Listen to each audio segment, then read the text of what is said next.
And we interrupt your programming right now to bring you some major breaking news. Amanda Berry and Gina DeJesus have both been found alive. Again, both ladies found alive. This information is confirmed. The News Channel 5 by Cleveland police officers on scene. They're on scene right now of Seymour Avenue. News Channel 5 Stephanie Ramirez live on scene as well. She joins us by the phone. And Steph, what are you being told right now by Cleveland PD? Chris, actually, right now, police are not speaking with us. Investigators are actually in front of the home, 2210 Seymour Avenue, right off of West 25th Street. They have a good portion of the area blocked outside of this home, but all around it, surrounded by community members, people who knew the girls before they both went missing, people who actively searched the streets, the neighborhoods, looking for them. Everyone is shaking, crying. It's unbelievable, the emotions that we're seeing right now. Apparently, one of the girls called in police saying that they are both alive and at this location at 2210 Seymour.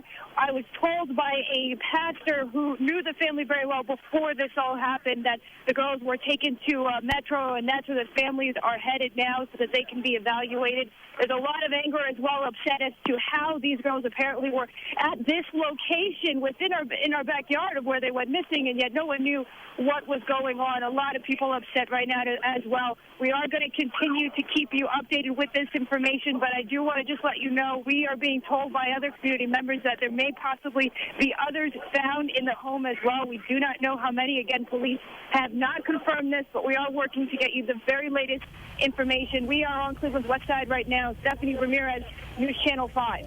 And we know Amanda Berry went missing back in April 21st, 2003. Gina DeJesus, April 2nd, a year later, 2004. She would be 23 years old now, and Amanda Berry about 27. And Steph, what size crowd are you seeing out there? How big? I imagine it is growing as more people find out, receive this incredible news that Gina DeJesus and Amanda Berry both found alive on Seymour Avenue. What is the size? I imagine it's swelling right now. I can tell you almost up to West 25th from Seymour. It's pretty blocked on both sides by people here. A lot of members of the community shocked at the location of this home where, you know, in comparison to where these girls were picked up from or last seen. A lot of emotions, obviously, again, in this neighborhood. There's a lot of parents concerned, thinking, you know, what if this was their child? There's a lot of children out here as well concerned. And a lot of right now, again, people are upset, wanting to know answers as to how they were here for so long and nobody noticed. Their pictures were apparently, obviously, in the news and newspapers online, and nobody noticed what kind of activity went on here. These are all questions we're going to be asking police as soon as those detectives get over here. Hey, Steph, describe for us, if you will, the house there in Seymour Avenue. We're told it's 2210, where these girls apparently have been staying. Just give us a description. What does the house look like? What does the neighborhood look like? I mean, right now, we're in Cleveland's west side, right outside of Ohio City, a little bit further from, next to Tremont. Regular Cleveland neighborhood. I mean, this house, you have 2 abandoned homes that I'm looking at immediately, and then regular homes here. Looks like a 2-story house where police are standing right in front of. I see an American flag on the front, if that's the correct address. But I mean, this looks like every other Ohio City neighborhood or every city on on Cleveland's west side. Nothing different from anything we've seen in the city of Cleveland. Seymour Avenue, of course, just a couple blocks. I mean, you may recall last summer where police, acting on a tip from a prison informant, dug up a vacant lot. This prisoner told police that the body of Amanda Berry was buried there. They had backhoes, excavators in there tearing it up, and turned out to be a hoax, of course.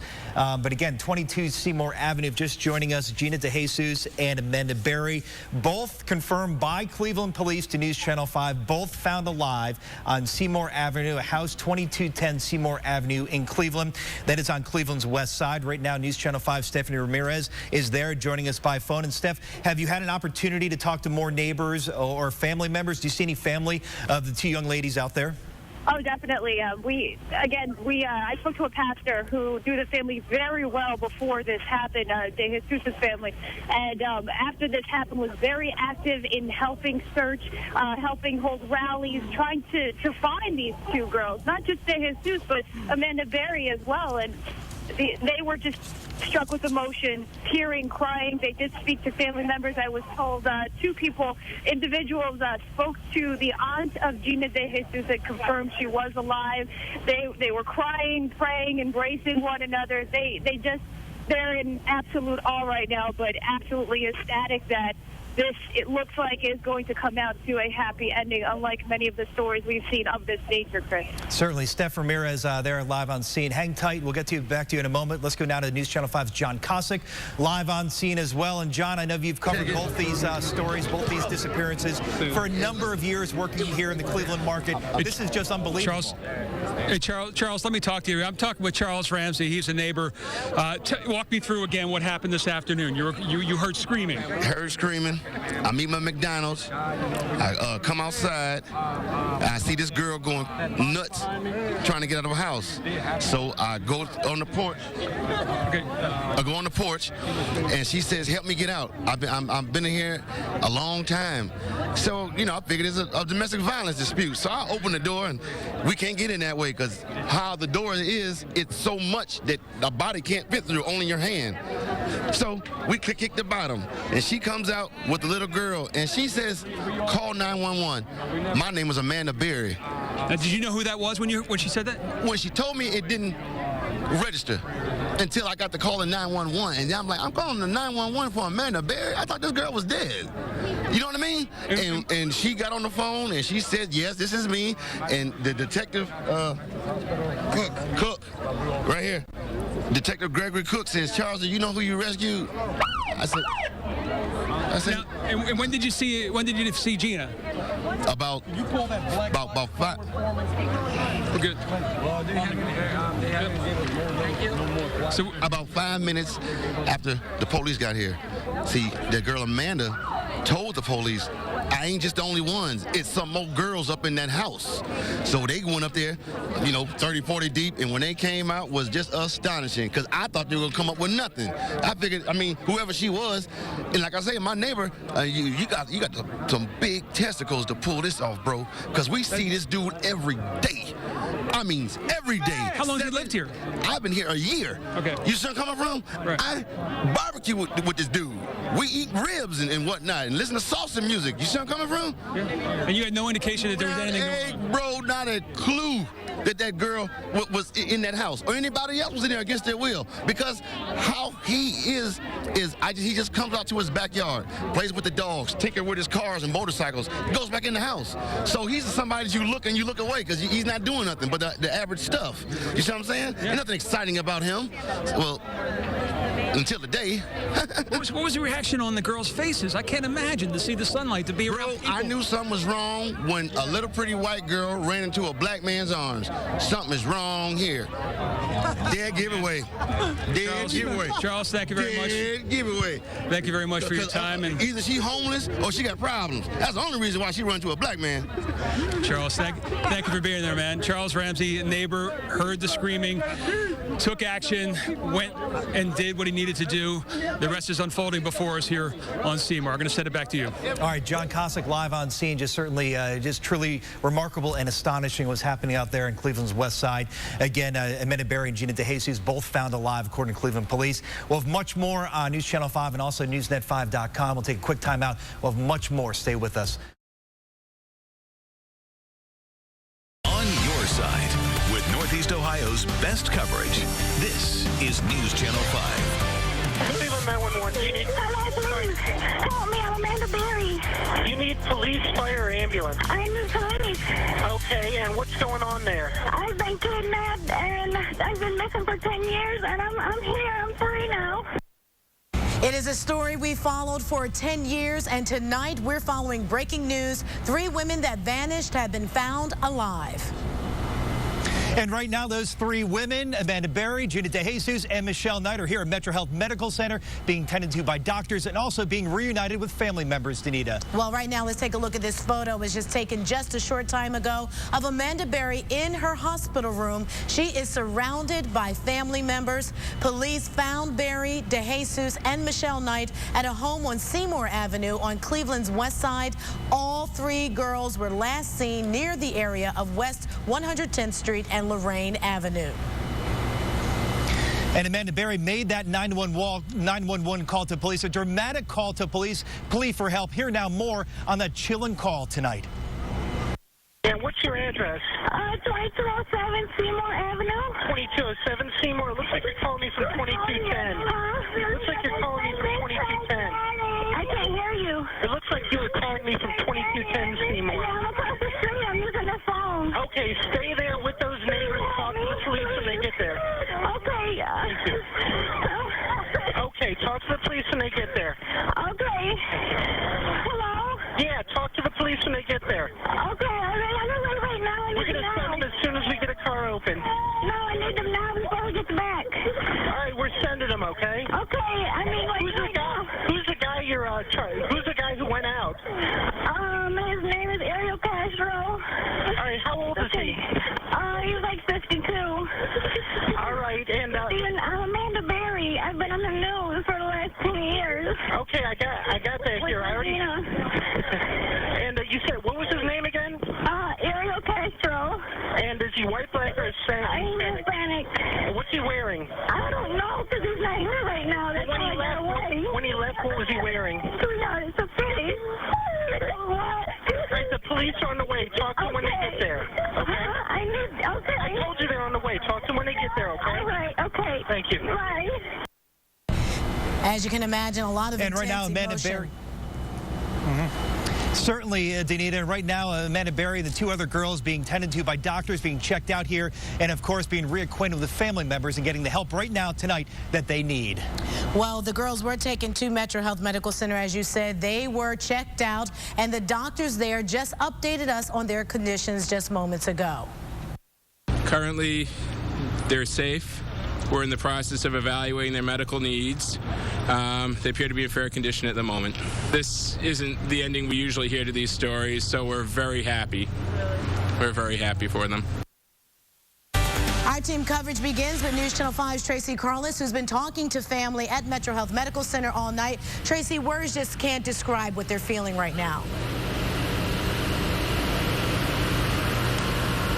The three women are still here inside Metro Health Medical Center tonight. A doctor came out just a short time ago and really could not comment too much about their conditions, but friends and family tell me from multiple sources that the women are doing just fine. Tonight, we begin with overjoyed reaction from the family of Amanda Berry. We're just so excited. We just can't wait to see her. I'll stay here all night if I have hug her to. and squeeze her. I will sit here on the curb until she walks out of that hospital. I don't care what time it is. What? If they don't let us in the back or I'm breaking doors down. What went through your mind when you heard? I went to complete shock. Like, I actually did not think it was the truth because of everything that has went on through the years. She's a fighter, and I knew she would come up on top one day. Just one day. It just took a little bit too long. I just wish it was sooner, but... Have you talked to her at all? No. They're not letting us see her at all or talk to her. Like I said, once them two parents went in, or sister and mother, they have not came back out, and so we don't know anything. I don't think they're going to, which I totally understand. I'll patiently wait. And I'm excited to see her, excited to hold her, excited to squeeze her, excited to tell her how much I love her, miss her. We're just so excited and happy. What would you tell her if you could tell her anything right now? That we love her and we missed her for 10 whole years, and I thought about her every day, and I knew she would come. I knew she would come home. You never gave up hope. Never gave up hope. Never gave up hope. Because I know she's just like us. That's what we don't give up. Tears of happiness here at Metro Health Medical Center tonight, a celebration of family and friends who have waited a very, very long time to have these women be found safe and sound. And many of us tell us that they never gave up hope for the entire time that they were gone. Coming up a little bit later in the show, more reaction from Gina DeJesus's family as well as Amanda Berry. For now, live on your side in Cleveland, Tracy Carlos, News Channel 5. All right, Trace, thanks. Of course, a lot of buzz here at Metro Health Medical Center. Also, a very emotional scene where the girls were rescued on Seymour Avenue. Let's go now. Our live team coverage continues with News Channel.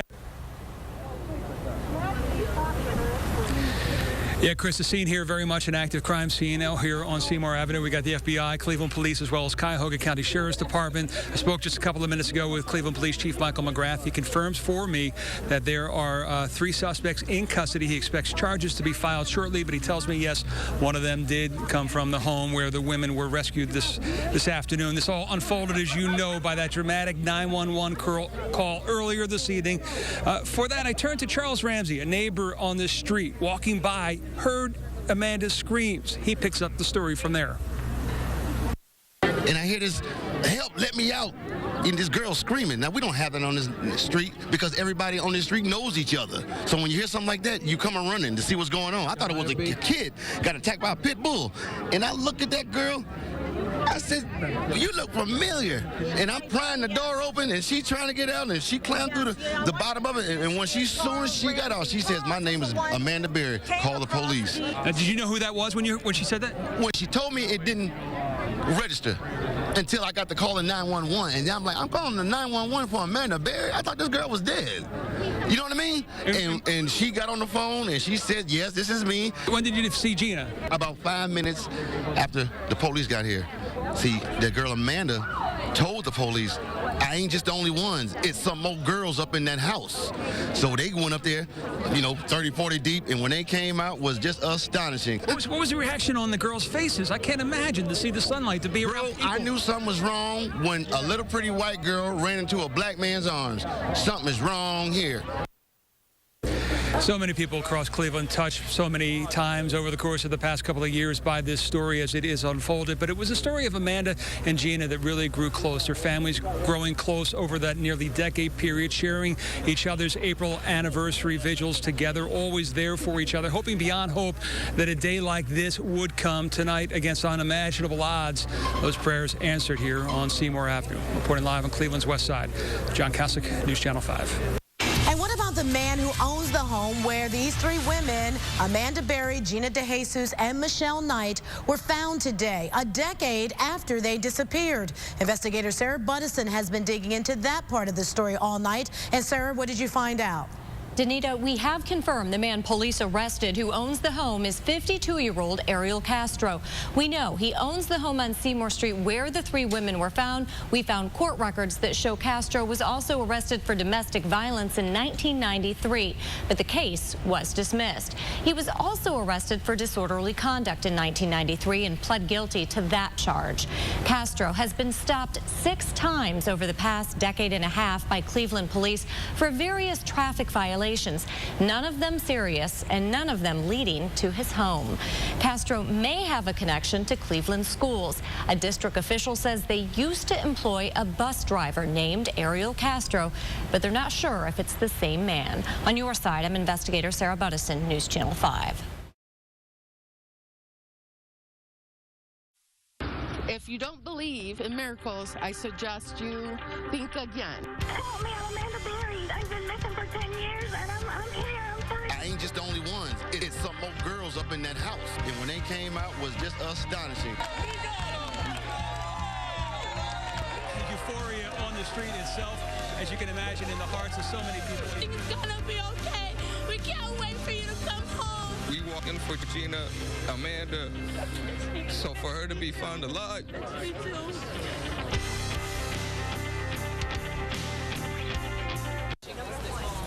Good afternoon, everyone. We're interrupting local programming today to bring you the latest development. Michelle Knight case, the 3 women who were kidnapped but found alive yesterday evening. The world is focusing its attention on Cleveland, and right now Paul Kiska is on Seymour Avenue, where this miracle in Cleveland began to unfold yesterday. Paul, get us up to date there.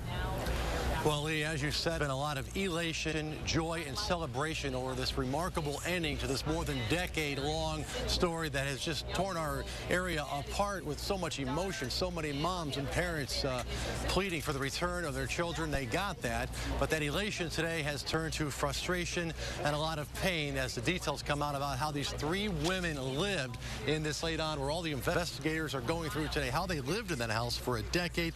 A source told me today that while the women women were living here at times, he said. They were tied up with chains. They were tied up with tape. That in itself was difficult to hear, but also that one of the women who lived here had at least 2 or 3 miscarriages in the year she was here, a pregnancy. But back live down the street, you can see a bunch of FBI agents. They just brought in some canines.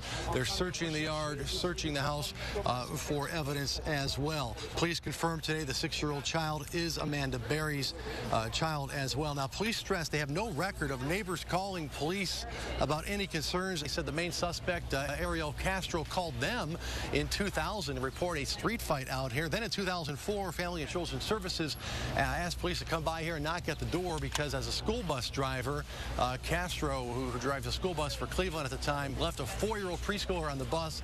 Later they talked to him. He said it was just an accident and he was having lunch and forgot about the kid. The kid was okay. Now today the FBI and investigators are searching this house and yard, and Chief Deputy Ed Tomba with Cleveland Police said they're going to search any other properties that Castro might be connected with as more investigators pull up to the scene. Let's hear what Tomba said at that news conference today.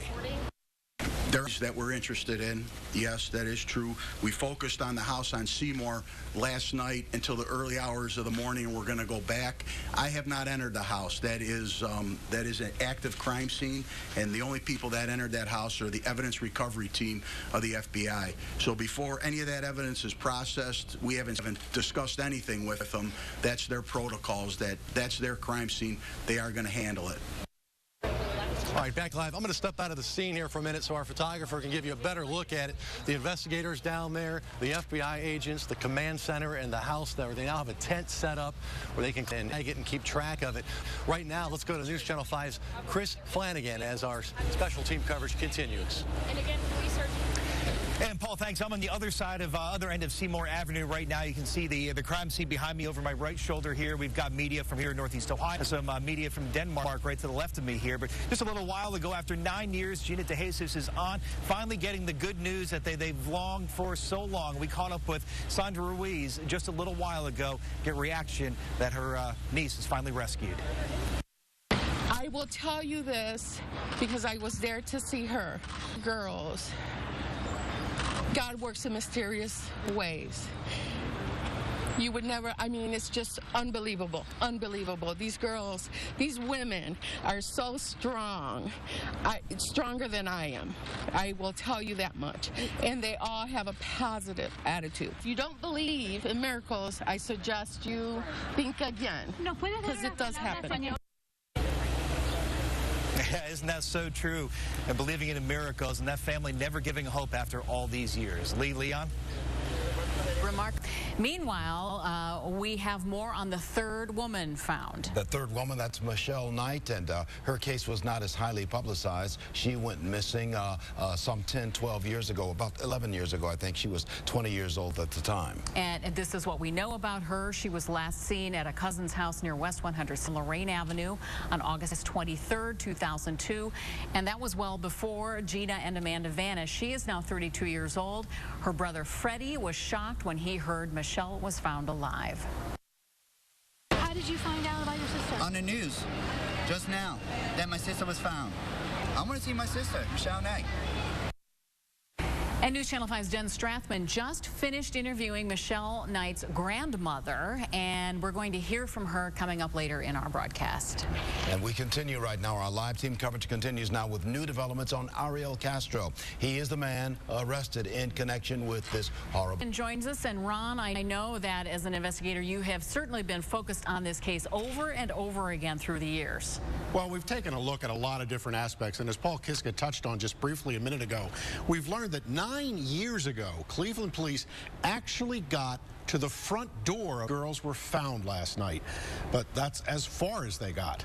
Ariel Castro was a Cleveland school bus driver at the time, and police made a visit to Castro's Seymour Avenue home in 2004 while investigating a complaint that Castro left a child on his school bus. Now, they knocked on the front door, got left. Here's how Cleveland Public Safety Director Martin Flass describes what unfolded next. January of 2004, as a result of an investigation that was initiated by Children and Family Services, Cleveland Police went to the address, knocked on the door, and were unsuccessful in connection with anyone inside that home.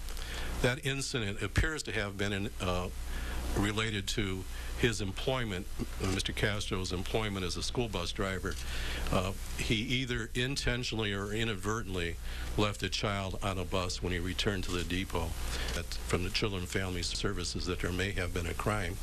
An investigation that was conducted by the Cleveland Division of Police indicated there was no criminal intent on Mr. Castro's action. And Paul Kiska was absolutely correct a moment ago. Cleveland police say they've received complaints related to that home over the years, except the one Paul described that in March of 2000, Ariel Castro reported to police there was a fight going on in the street just outside the home, but there's no record of an arrest in that case. Now, coming up, we're going to take you inside the home. We've got the floor plan that describes inside what it was like. I'm Chief Investigator Ron Regan. Ron, it's simply amazing to think how close investigators came on more than one occasion, just steps from discovering those knocking women. on the door, and Lord only knows what they would have found on the other side of the door had the women been inside at that particular time. We continue to follow that. We want to go right now to News Channel 5's Deborah Lee, who's live at the DeJesus house. Deborah, what can you tell us from your vantage point? Well, the street outside Gina's home here has just been buzzing all day long. Neighbors, friends, relatives, all have come out to welcome home the girl who vanished 9 years ago last month. Now, they've been bringing balloons, coming from people who, some don't even live in the neighborhood. They just wanted to come by and do something. What a contrast to the last time we were all gathered here back in 2006 when police had that tip that Gina might be buried in a garage. Now, as you know by now, police dug up that garage. They found nothing. Garage is one of the people who came out today to leave balloons here. She would only tell me that her name is Melanie, but this is what she said to me.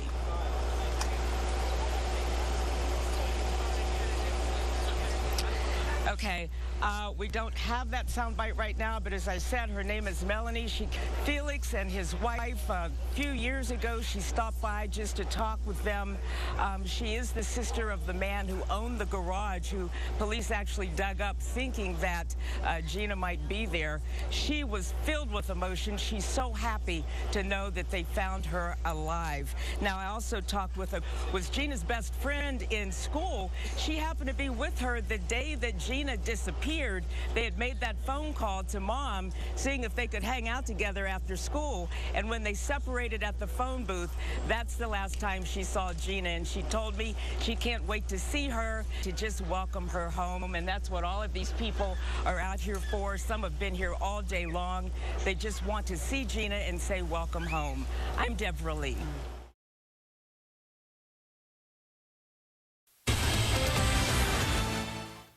If you don't believe in miracles, I suggest you think again. Help me, I'm Amanda Berry. I've been missing for 10 years, and I'm here. I'm free now. Amanda told the police, I ain't just the only ones. It's some more girls up in that house. And when they came out, was just astonishing. Euphoria on the street itself, as you can imagine, in the hearts of so many people. It's gonna be okay. We can't wait for you to come home. We walked the neighborhoods. We went looking for Gina, Amanda. So for her to be found alive. Me too.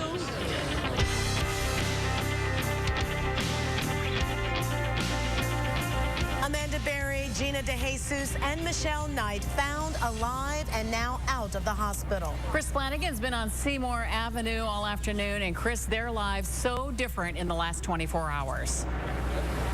Boy, Lee, certainly that is the case here in Seymour Avenue. We are just yards from the crime scene. Over my right shoulder here, it's the White House, a fourth house in where these ladies were held captive for more than a decade. Right now, the FBI evidence response team on site here, about 24 FBI agents have been removing bags full of clothes, putting them in that black van there. About 40 minutes or so ago, 2 vehicles are pulled out of here in back of flatbed trucks, a burgundy Jeep Grand Cherokee and a red pickup truck. So a flurry of activity in the last hour or so, and certainly all afternoon here on Seymour Avenue. My colleague Paul Kiska continues our live team coverage of new developments here on Seymour Avenue. Paul. Well, that's right, Chris. I just talked to Special Agent Vicki Anderson with the FBI. She said that FBI specialists are conducting what are called base interviews of the women today, and then they will question, interrogate the 3 suspects, the brothers, tomorrow. They'll be questioned tomorrow. There are cadaver dogs out here. That, again, is standard operating procedure, although we were told that some of the women had miscarriages in the years they were held captive here and were malnourished as well. Investigators believe the women were here in this house in the middle of Seymour Avenue the whole time. The whole time they were here. The main suspect, Ariel Castro, had a domestic violence case we just found out prior to 2000. And I talked with a woman who used to live across the street. Let's hear from her and from Chief Deputy Chief Tomba, Cleveland Police, talking about the potential for more search warrants at any properties connected to Castro. You know, they're survivors. They're strong women, and I think they're going to be okay. I think they're going to be stronger than a lot of us are. Them girls they've endured a lot of pain, so I think they'll be okay now. They're home, and that's all we wanted, was them to be home. There are other properties that we're interested in. Yes, that is true. We focused on the house on Seymour last night until the early hours of the morning, and we're going to go back. I have not entered the house. That is an active crime scene, and the only people that entered that house are the evidence recovery team of the FBI. All right, I had an odd piece of information all day that I didn't go with, but now I have it confirmed through multiple sources, and it does add another development, another twist to this story. The 6-year-old girl in that house, Amanda Berry's child, called the suspect's mother grandma.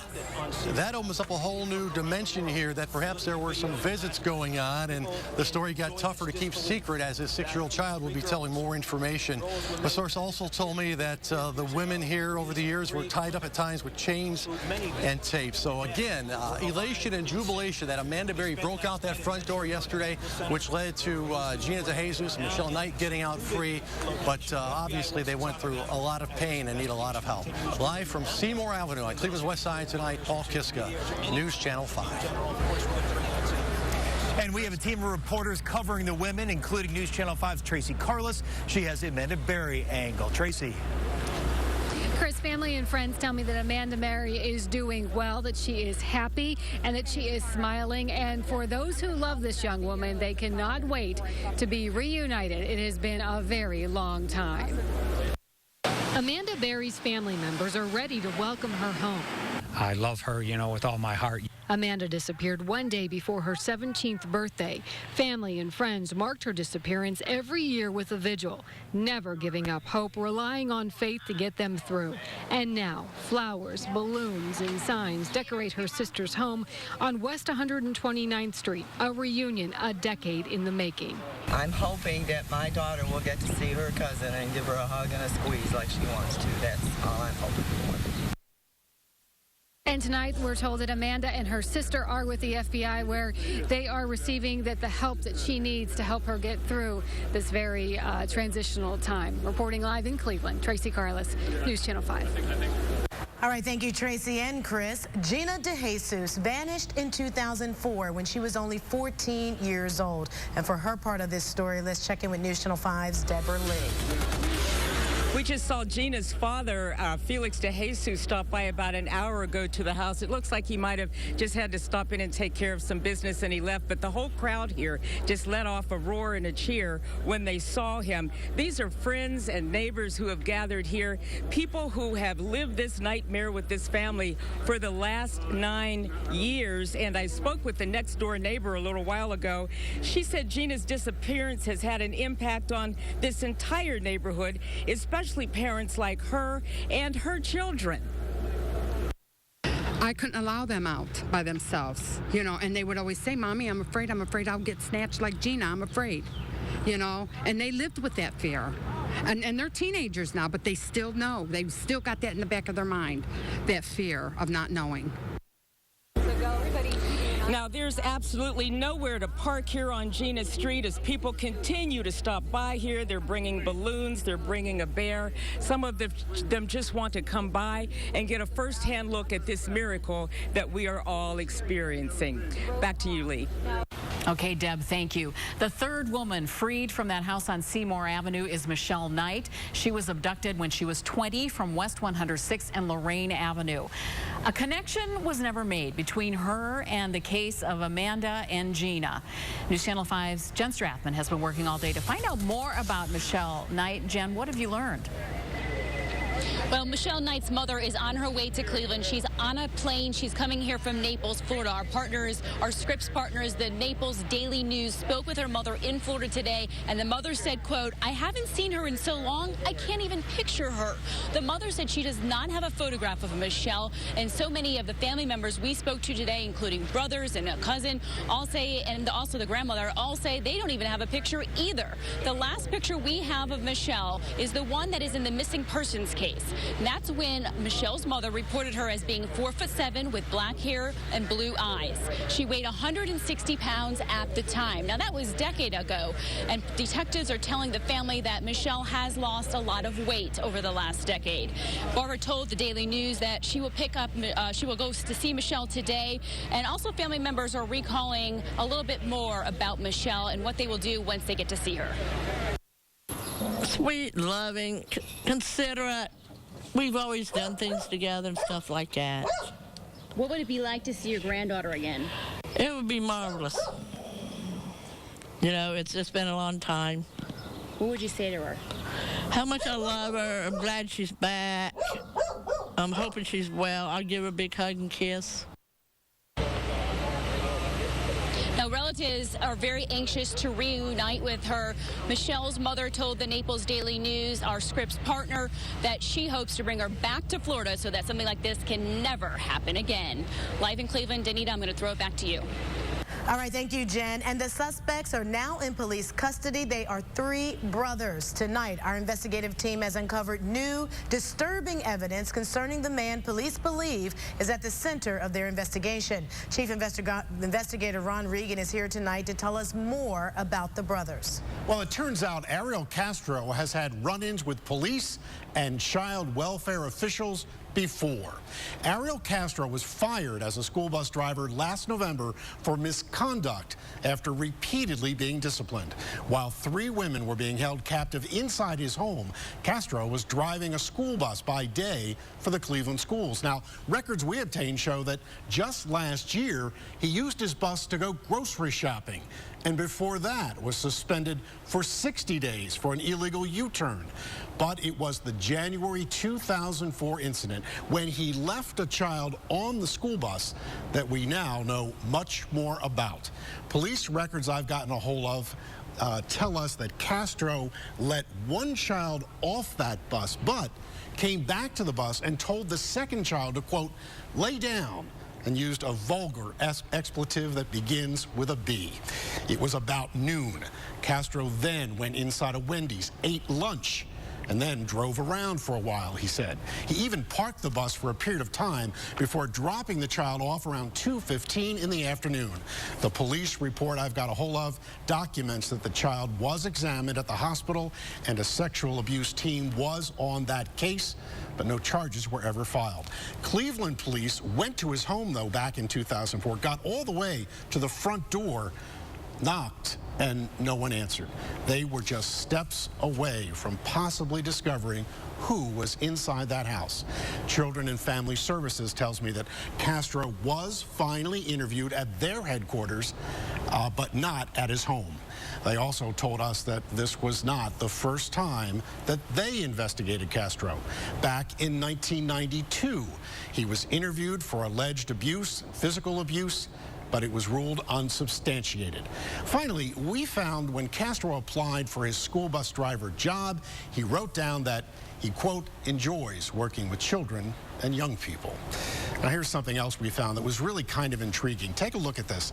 This is what Ariel Castro looks like today. Examine it carefully. Notice the hairline, mustache. Now, look at this sketch of a suspect that police did in 2005. Again, look at that hairline, mustache. Now, you know, you may see a connection, but apparently no one at the time, no one out in the Seymour Avenue neighborhood did make that connection. I'm Chief Investigator Ron Regan. On your side with North Northeast Ohio's best coverage. This is News Channel 5. It's hard to imagine what they actually went through. All the grief being caused by a member of my family, of course I have to apologize. Close to 75 kids, if not more, that are still missing in the city of Cleveland. The real hero here is Amanda. We need to be more observant about what's around us. This is a reminder that we need to speak up when we do not see something right. I'm very happy for her.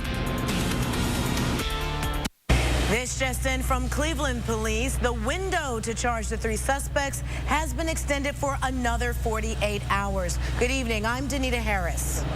And I'm Chris Flanagan, live in Seymour Avenue on Cleveland's west side, where the 3 women escaped. Tonight, this neighborhood is swarming with FBI agents. And right now, all 3 suspects, Ariel Castro, O'Neill Castro, and Pedro Castro, are in the county lockup awaiting charges. We're learning much more about them, even as FBI agents spent all day searching the home of Ariel Castro. And for more details, we're going to go back to Chris Flanagan. Well, Danita, there's not much of a crowd here tonight, but there is a huge police presence, a huge FBI presence here. They are just blanketing this neighborhood. Earlier today, about 3 o'clock this afternoon, we've got some video as about 24 FBI agents arrived here on Seymour Avenue.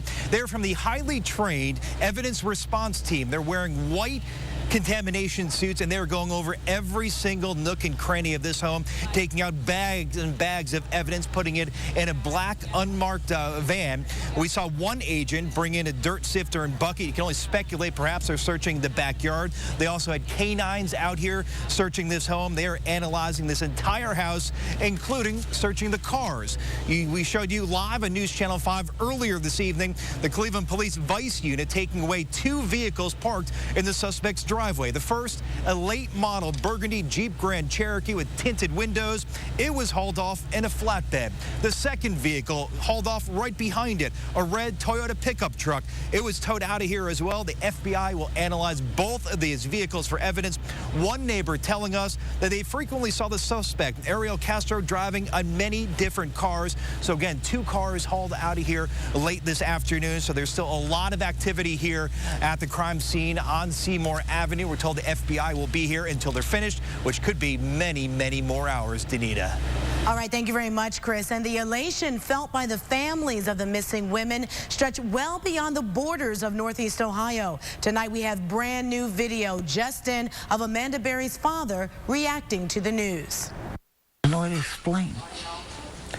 Best thing ever happened to me. Best feeling ever had. And News Channel 5's John Cossack joins us live tonight. He's at the home of Amanda Berry's sister. And John, this is what you would call a multi-state celebration, if you will. Yeah, it really is, Danita. Amanda Berry, of course, grew up here in Cleveland, but her father moved several years ago to Tennessee. It's where his parents live, Amanda's grandparents, and so many of her cousins. And tonight, we had a chance to talk with many of them and hear Amanda in her own voice. In Elizabethton, Tennessee, cousins of Amanda Berry, many of them born after she disappeared, played tonight, anxiously awaiting the chance to meet the cousin they've only heard about and prayed for, but never met. Her cousin Crystal Milton spent many summers together with Amanda. Today, they talk by phone. She had met my son, but not my daughter. And she said that her sister had told her, and I said, you got all kinds of cousins, and told me to take care of our papaw, and we said we loved each other I don't know how many times and that we would talk more later. The news his family hoped for, but feared might never come, hit her last night like a wall. I started screaming and crying and just all kinds of emotions at once. Those emotions never more evident than when we heard Amanda's own voice as she talked for the first time with her grandmother. Hello? Amanda. Yeah, Grandma. How are you? I'm fine. I'm glad to have you back. Oh, I thought you were gone. Nope, I'm here. And when she comes to visit next time, she'll bring her daughter. The little girl is your baby. Yeah, she's my daughter. On Christmas. But Amanda's saying that her daughter Jocelyn, born at Christmas, as we take a live look at the growing vigil here outside the home of her sister Beth Serrano, a home that Amanda will have the opportunity to come back and visit. Her father, as we mentioned, we saw him recovering from surgery down in Tennessee. We spoke to him a little bit further in depth, and you'll be able to see more of that tomorrow on Good Morning Cleveland. Reporting live on Cleveland's West Side, John Kosick, News Channel 5. And we have new information tonight about Amanda Berry's daughter. As you just heard, she was her Christmas baby, and we got our first look at her from a photo that was taken in the hospital last night, as you see right here. But now we have learned new details from ABC News that gives us a clearer picture of who she is. The Seymour Avenue home that was the backdrop for so much emotional and physical pain for the 3 young women rescued is also the only home this young girl has ever known. Amanda Berry is seen here with her daughter, Jocelyn. Police believe one of the suspects is the father of the 6-year-old. During a press conference, Cleveland Police Deputy Chief Ed Tomba said Jocelyn ate popsicles while being examined at the hospital and that she appeared happy and healthy. He made special mention that Jocelyn smiled when she saw her mother, Amanda, smile. According to ABC News, Amanda Berry has been homeschooling Jocelyn, and police say she was proud to show them one of her daughter's drawings. So now Berry's family will welcome home not 1, but 2 loved ones whom they are eager to see. And little Jocelyn may have been allowed out into the world. Coming up, we're going to hear from a man who knows Ariel Castro, and he'll describe how he met Jocelyn without having a clue who she really was. Today, Mayor Jackson asked Northeast Ohio and the rest of the world to be aware of what the victim have gone through and to let them heal properly. We as a community, as I said earlier, should give the family and the 3 young ladies the kind of room that they need in order to adjust to a new life. Mayor Jackson declined to say much about the arrest of the 3 suspects or about any evidence collected in the house on Seymour Avenue. Chris? Well, Danita, tonight, Ariel Castro and his 2 brothers sit in a Cleveland jail, still awaiting what charges will be filed against them. Our investigative team is digging deeper tonight. They have more on the psychological profile of the man accused of being the mastermind behind the kidnappings. News Channel 5 investigator Sarah Buttison is live on Seymour Avenue with that angle of the story. Sarah. Chris, an expert we talked to says the kidnappers likely brainwashed the women, making them so afraid that they didn't dare try to escape. Police say Ariel Castro held 3 women captive in a home just a few miles from their family members. It doesn't shock me. Tim Dimoff is a former detective and federal task force agent who is now a security consultant. He stayed in a neighborhood that he's relatively comfortable with, that he felt comfortable in, and that he had some ties to, so that he could easily move around without looking suspicious. Castro's own daughter, Arlene, was friends with one of the women. She told America's Most Wanted she was the last person to see Gina DeJesus before she disappeared. So she gave me 50 cents to call my mom, and so my mom said no, that I can't go over her house. And so I told her I couldn't, and she said, well, okay, I'll talk to you later, and she just walked. Dimoff says kidnappers make their victims so afraid for their lives, they don't even try to escape. It's really an actual brainwashing process. Kidnappers eventually ease up and offer rewards for good behavior. Amanda Berry was allowed to watch television. After escaping, she told a 911 operator she was on the news. Underneath all that, though, is a promise that if you try to escape or do escape, I will kill your family members. I will harm somebody close to you. Dimoff says the damage from years of abuse and brainwashing may be irreversible. They've just been through a lot for a long time, and the longer you've been through it, the harder it is to reverse it totally. Here's what else else we know about Castro. He owns the home on Seymour Street where the women were found. He was a Cleveland school bus driver between 1991 and 2012. He was fired from that job last November after being repeatedly disciplined, including a 2004 incident where he left a child on a bus. That led Cleveland police to knock on the door of his home. When no one answered, they left. Live in Cleveland, I'm investigator Sarah Buttison, News Channel 5.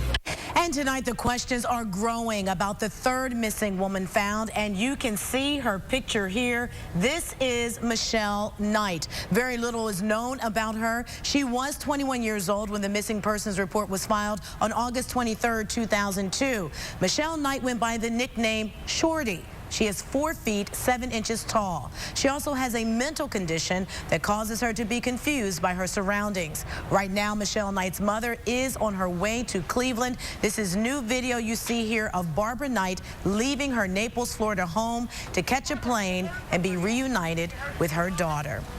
This is new video we want to show you of Gina's father, Felix DeJesus, leaving his family home. The FBI was escorting him, as you see here. We don't know if he was going to see Gina or if he was headed to another location to be briefed on the investigation. And right now, we're going to take a live look at the DeJesus home on West 71st Street. Gina disappeared on April 2nd, 2004, and she was last seen on West 105th and Lorraine. Her family never gave up hope that they would one day see her again. Elizabeth, we want to go. Amanda Paul. Berry is coming home. Just to push back, we do hear a motorcade type sound, many vehicles, police sirens. So we have to believe that this is the moment everyone's been waiting for. Here comes a SUV going past the scene. Looks like an FBI type vehicle. And that's...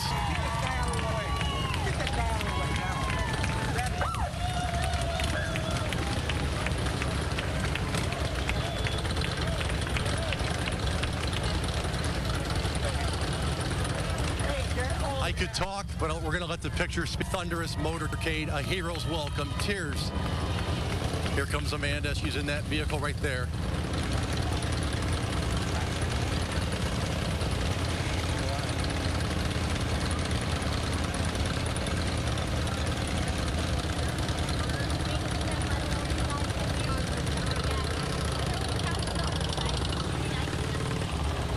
I believe she is in that vehicle right there. Amanda Berry, I believe, as that Dodge pulls in. Another car, certainly a motorcade type presence. You could feel this police motorcade. That's Sammy Morris, the PIO, getting out on the right side in the suit.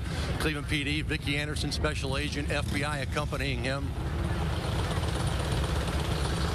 And Amanda then would be in that first vehicle, the Dodge, with her 6-year-old daughter. What a moment. What a moment.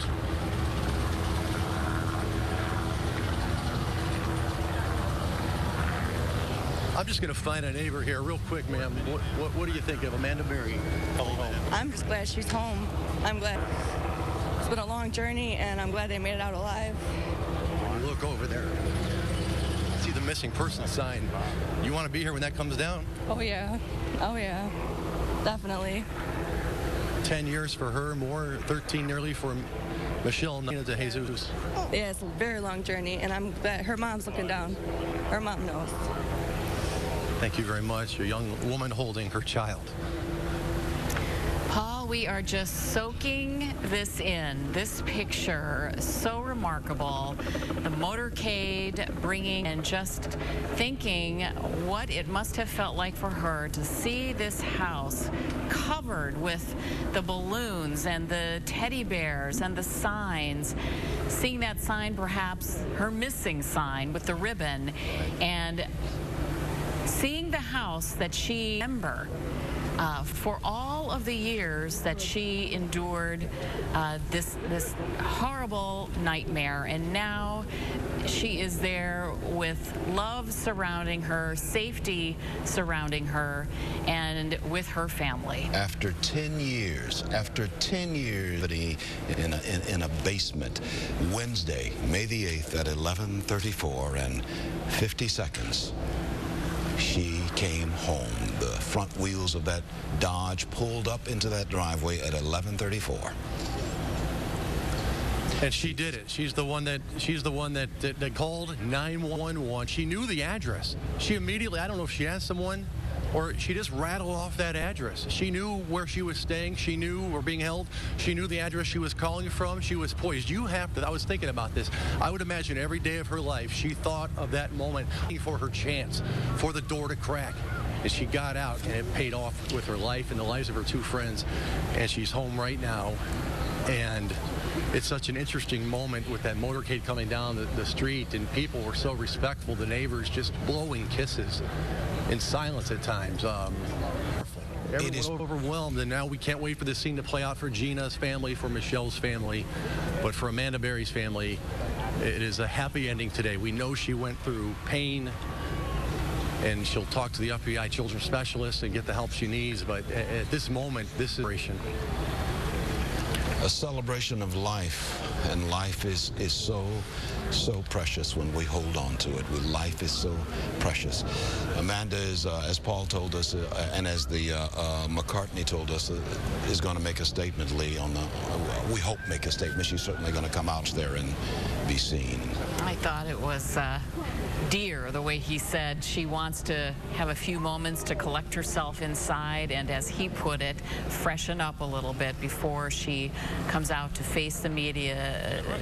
We have all been waiting to see her at last. Found it appropriate, too, that this day began with just kind of partly sunny skies, and just before that motorcade came in, the skies opened up, and it looks like we've got more of a full sun. More of a full sun under blue staples of white cloud. Very poetic, Leon. As we're waiting to hear from Amanda Berry, I believe our Jen Strathman is over on Seymour Avenue, where yesterday, of course, the street was congested with investigators and police officers as they sifted through that house for any bit of evidence. They have gone through this entire process of everything that was recovered at that house, and they have talked to the victims. They are talking to the suspects, and we're told that Ariel Castro is cooperating with investigators and giving them details about what has happened to these three women. Police are still here at the scene of the Ariel Castro's home, but we're not seeing the floor we saw yesterday with FBI agents coming in and out of the house. We're told actually that their search here has ended. They didn't find any human remains, as we had heard reports that some of the women became pregnant and were perhaps punched in the stomach, and then they had lost their children. But police are saying they didn't find any human remains at the house. Yesterday we saw them at one point kind of removing the lattice work near the porch and kind of going underneath till they were looking in the backyard. But again, reports are that they did not find any human remains there. Also, Chief McGrath was here earlier this morning, and there have been reports from neighbors that perhaps there were some naked women in the backyard seen over the years, and that calls were perhaps made to police. But police are saying at this time that those reports are not true about those women in the backyard. But we are learning more information about what happened in the home. Police are saying that they found locks, chains, and ropes that were perhaps used to keep the women in the home and keep them from not getting out. Police are continuing to interview the victims. We are told the homecoming for Amanda Berry at this time. We are told, though, that Michelle Knight is back in the hospital at Metro Health Medical Center. Her mom did arrive in Cleveland last night. She is here trying to reconnect with her daughter. But in speaking with many family members yesterday, so many of them said they've lost touch over the years. Some of them lost touch even before Michelle went missing back in August of 2002. So family members are anxious to reunite with her, but we are not told at this time if that is happening. The only person that I know that has spoken to Michelle Knight is her Aunt Paula, who lives here in Cleveland. But her mother is here, her grandmother, they're all anxious to reunite. We are told that Michelle has 3 siblings, including 2 brothers who live waiting here at the scene. We are expected that charges will be filed sometime today. In Cleveland, Jen Strathman, News Channel 5.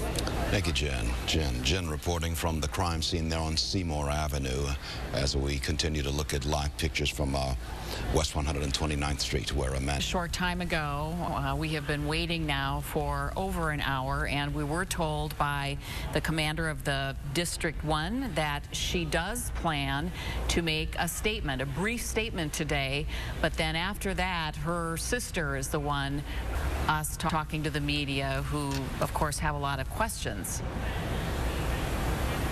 Beth Serrano is a sister, and Leah, I saw Beth Monday when I was at the house there, and we didn't get a chance to really get an interview with her because she had just found out her sister was being taken to Metro Health Medical Center, and she just bolted from the house, jumped into a car, into the passenger seat, rolled up the window and peeled away, and just said, I can't talk, I got to go get my sister. And she was gone. But other cousins stayed by. The house was just filled with relatives and friends with celebrating the news. And this was 2 days ago. This was Monday. By the way, you might be looking for the view right now, that we do plan to air it in its entirety tonight after Nightline. So you can DVR that if you want to watch the view.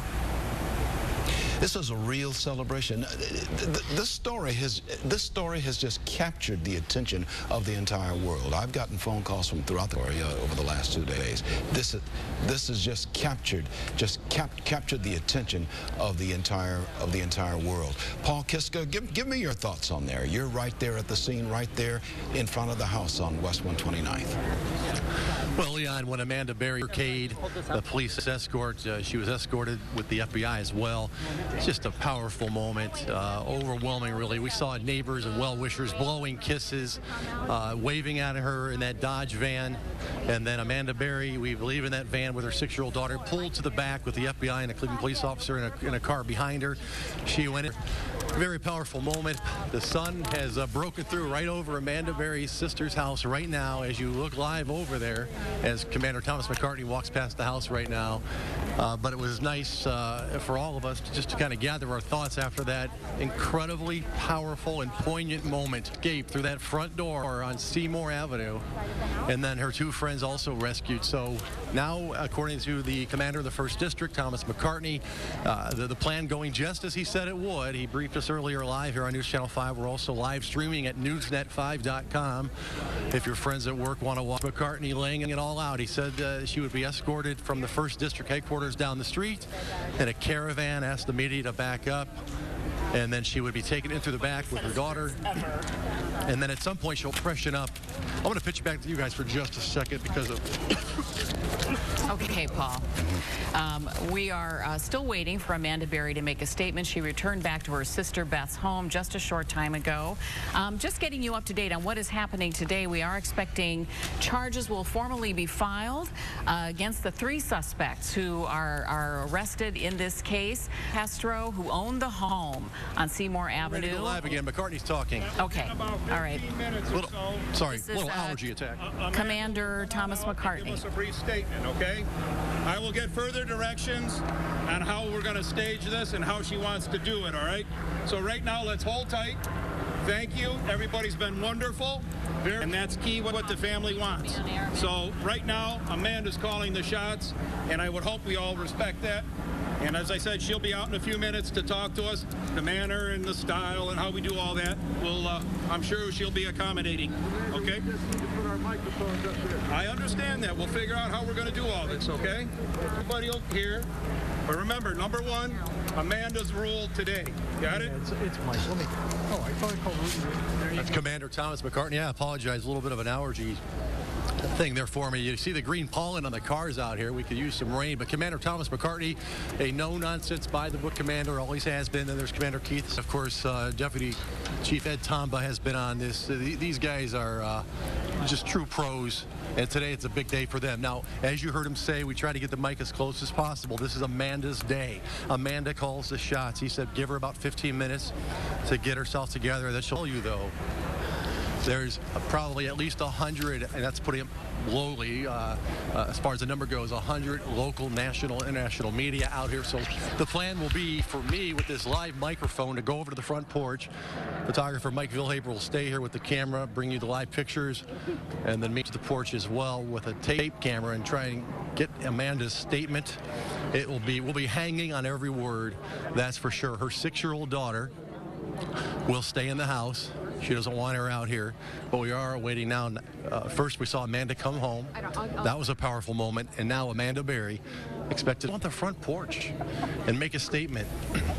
It's going to be a pretty great moment, Lee and Leon. Yeah. Paul, describe what the neighbors may have been, what you heard them saying as the motorcade came down the street. Describe what they said as that car pulled in at 11:34.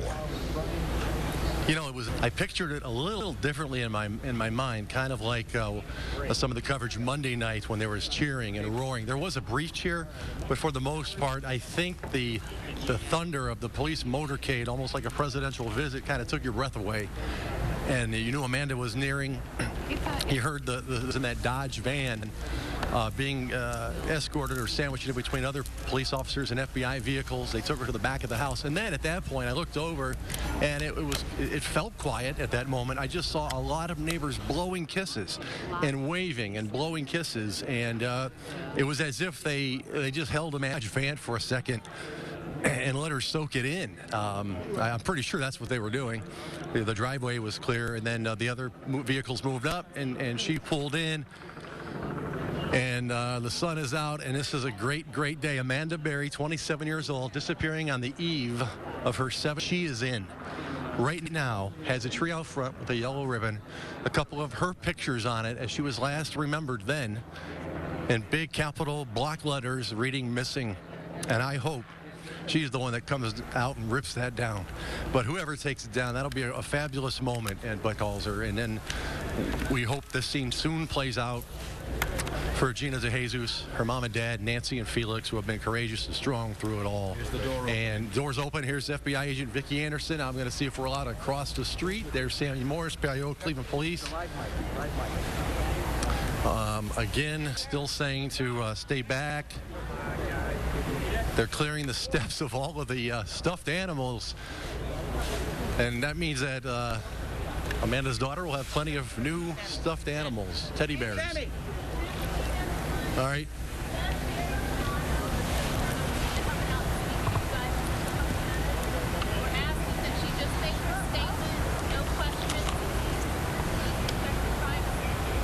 It sounds like we're getting some instructions, Paul, on how this is going to happen. Correct. You don't try and listen. All right, so Amanda Berry's sister, Beth Serrano, is also going to be coming out, I believe. This is Vicki Anderson. Hold on a second. We can't. Other reporters talking over Vicki, so it's hard to hear. Well, pretty tough for us, of course. We didn't really hear much of what Special Agent Vicki Anderson had to say because other reporters were talking loudly the whole time she was talking, which is unfortunate. But at the bottom, you've heard them say, that's Sammy Morris on the Porsche in the tie and suit. This should be Amanda's sister, Beth Serrano. We don't know how close we can get or if Amanda's even coming out now. That is Beth. Back it up, back it up. Back it up. Some media members a bit tense in the heat, and they all want to get their angle. It's a big moment, so it's not always going to go by the book.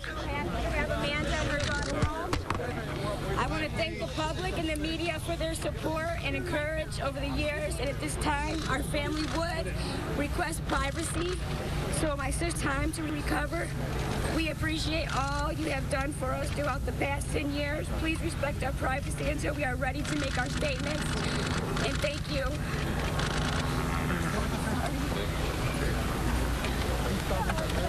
Stay back, please. I can see them in the distance. They're about 50 yards away, closing in as Gina DeJesus returns here to her home, West 71st in Camden. The crowd, as you can hear, I'll let you listen in.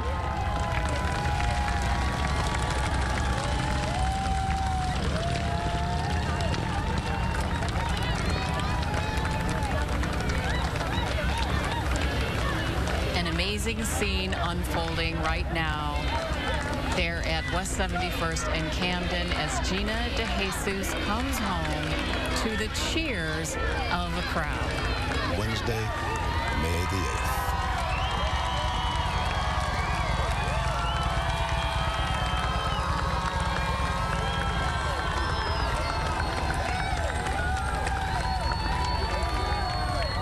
And unlike Amanda's home, there is no driveway here, so she kind of has to get out. You see Felix DeJesus fist pumping in the air, the emotion of a father.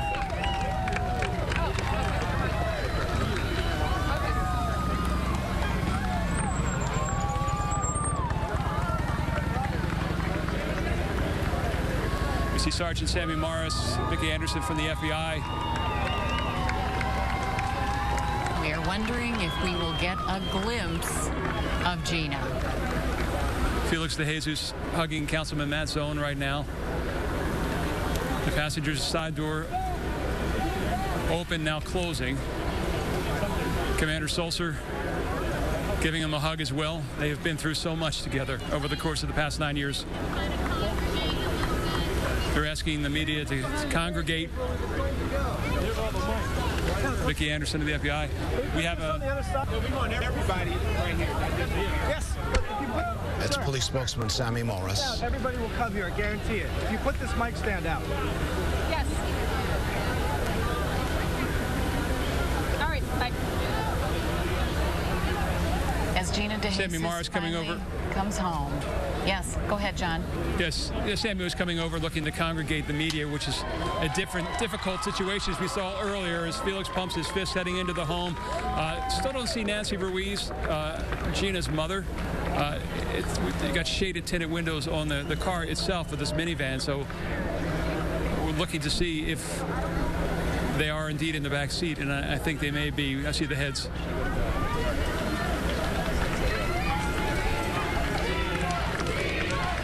And the doors are opening.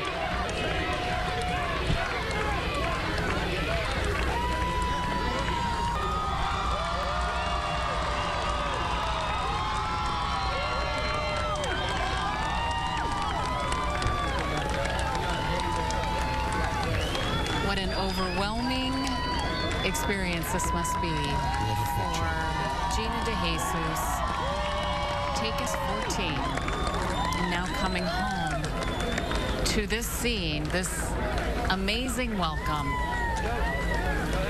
Miracles. And I don't know if you could see as she came out of the minivan, she put her right hand in the air, a thumbs up, as she was escorted into the home, letting this crowd know she is indeed well, she is indeed home. Look at the jubilation. John, these pictures say it all. A father in tears. We have breaking news right now at 6 o'clock. Charges just brought against primary suspect in the kidnapping of 3 Cleveland women found alive, Ariel Castro, owner of the home that they were found in. He's facing several charges, but his 2 brothers arrested in the case face no charges at this time. And back home, after all these years this morning, authorities took Amanda Berry back to her family for the first time in a decade. And hours later this afternoon, Gina DeJesus was returned to her parents' loving arms at their Cleveland home. We have complete coverage on all of this right now. And let's get right to Chris Flanagan, who is live on Seymour Avenue, where, of course, the house, the scene of the crime, is located. Chris, what's the latest there? Well, Lee, we have some big developments here this afternoon. The FBI's evidence recovery team here, and they got some shovels just a little while ago. And also, they brought a K-9 searching this home, the one on the corner here. It's a yellow home, abandoned home. We understand that the FBI obtained a search warrant just a little while ago to come in and secure the home. Again, they brought the K-9, has been in the backyard, and FBI agents also have shovels apparently digging back there as well. So, of course, a happy day for Amanda and Gina. We have to remember the third victim, of course, Michelle Knight. She disappeared back in 2002 when she was 21. Right now, about 32 years old. After being rescued, Knight was taken to Metro Health. She has been there since and remains there right now. We understand her estranged family is on their way to be reunited with her. Our live team coverage continues tonight. News Channel 5's Michael Baldwin has exclusive new details. And Michael, what did you learn today? Well, Chris, we have confirmed with sources within law enforcement the graphic details of what was going on inside the home where 3 women were abducted and raped over the past 10 years. After Amanda Berry was able to escape and call 911, she told police there were other women inside the house. Police went in not knowing if the other suspects were inside. They checked the basement first and didn't see anyone, and then went to the second floor where they were approached by Michelle Knight. Officers say she ran into their arms because she was so happy and hugged them tight. As far as how the women were all caught, they each told police a different story, but really the same MO here. Michelle told police she was offered a ride home by Ariel Castro after she was walking on West 106th Street and Lorraine. And then Amanda Berry said that she was also offered a ride home. As you know, she was coming home from the Burger King, and Ariel allegedly told her that his son worked at Burger King as well. Now, Gina said that she was on West 105th and Lorraine. She said that she was approached by Ariel Castro with his daughter, and Gina had told police that she went to school with the daughter. She says then Ariel Castro ended up coming back to pick her up, and he didn't have his daughter with her, and offered her a ride and said he was going to take her to his house where she can meet up with his daughter. Now, all 3 women said they were chained in the basement. Eventually let them free from the chains and let them live upstairs on the second floor. Michelle told police she was pregnant at least 5 times, and she said the child was Ariel's and he wanted to abort the baby. Michelle told police that Ariel would punch her in the stomach until she miscarried. Amanda said that her daughter, Jocelyn, who is 6 years old, was born in a plastic pool that was placed under her. She said it was so the mess was easier to clean. Michelle says she delivered the baby, and Ariel told her that if the baby died, he would kill her. Now, Michelle says Jocelyn wasn't breathing at first, and she performed some type of CPR to get the baby breathing. She said that Amanda had said that Jocelyn has never seen a doctor. All the girls said that they had never seen a doctor. Gina had said that Ariel had sex with her several times, but she never believed that she had ever gotten pregnant. The women said they were only allowed outside, in the backyard area because all the doors were locked. And when they were outside, they said they had to wear wigs and sunglasses, and they were told to keep their head down. Amanda said that Jocelyn, her daughter, 6-year-old daughter, didn't know the real names of Michelle and Gina because in case, Ariel was taking her out in public, he didn't want her saying the names. So this is just what was going on inside. And on that day when Amanda escaped, she said that one of the doors was left open. The big door inside was unlocked. And at first she felt that Ariel was trying to test her by having it open. But she was obviously extremely brave, took the chance, called, yelled for help, and we all know what happened after that. Did it not just for herself, but for all the other girls? Everybody in there, yes. All right. Okay, Michael, thank you. We want to get back to Chris Flanagan, who is on Seymour Avenue, where investigators have been collecting more evidence today and looking not just at that house there where all of this happened, Chris, but also at a couple of adjacent homes. Yeah, Lee, that's right. They've been searching the house here in the corner, the yellow one. They looked at the yard of the middle house there, the green one. And then just a little while ago, the canine, the dog, the German Shepherd, was underneath the home of Ariel Castro there, the third house in the White House where the 3 women escaped from. But, of course, our team coverage continues now. News Channel 5's John Costing. A very happy day in West 71st Street in Cleveland. The happy homecoming for Gina DeJesus today, John. I got to tell you, Chris, an unbelievably emotional day here on Cleveland's West Side as people came out by the hundreds here to West 71st in Camden to share in a family's unbelievable joy, the return of their daughter that is simply 9 years in the making. It was 2:41 this afternoon that the minivan carrying Gina DeJesus made its way down to in front of the home, the very home that she left the morning of April 2nd, 2004, on her way to school. The crowd chanting, "Gina, Gina." After a minute or two, Gina emerged, head covered by a hoodie, but she thrust her hand in the air. Thumbs up as to say, "I'm okay. Okay as well are her parents. Her mother sharing with us the moment Monday when they locked eyes for the first time in 9 years. My first reaction as I saw my daughter,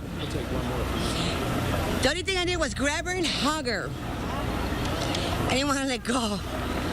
Until this moment, for me, I still feel as it is a dream. I still pinch myself.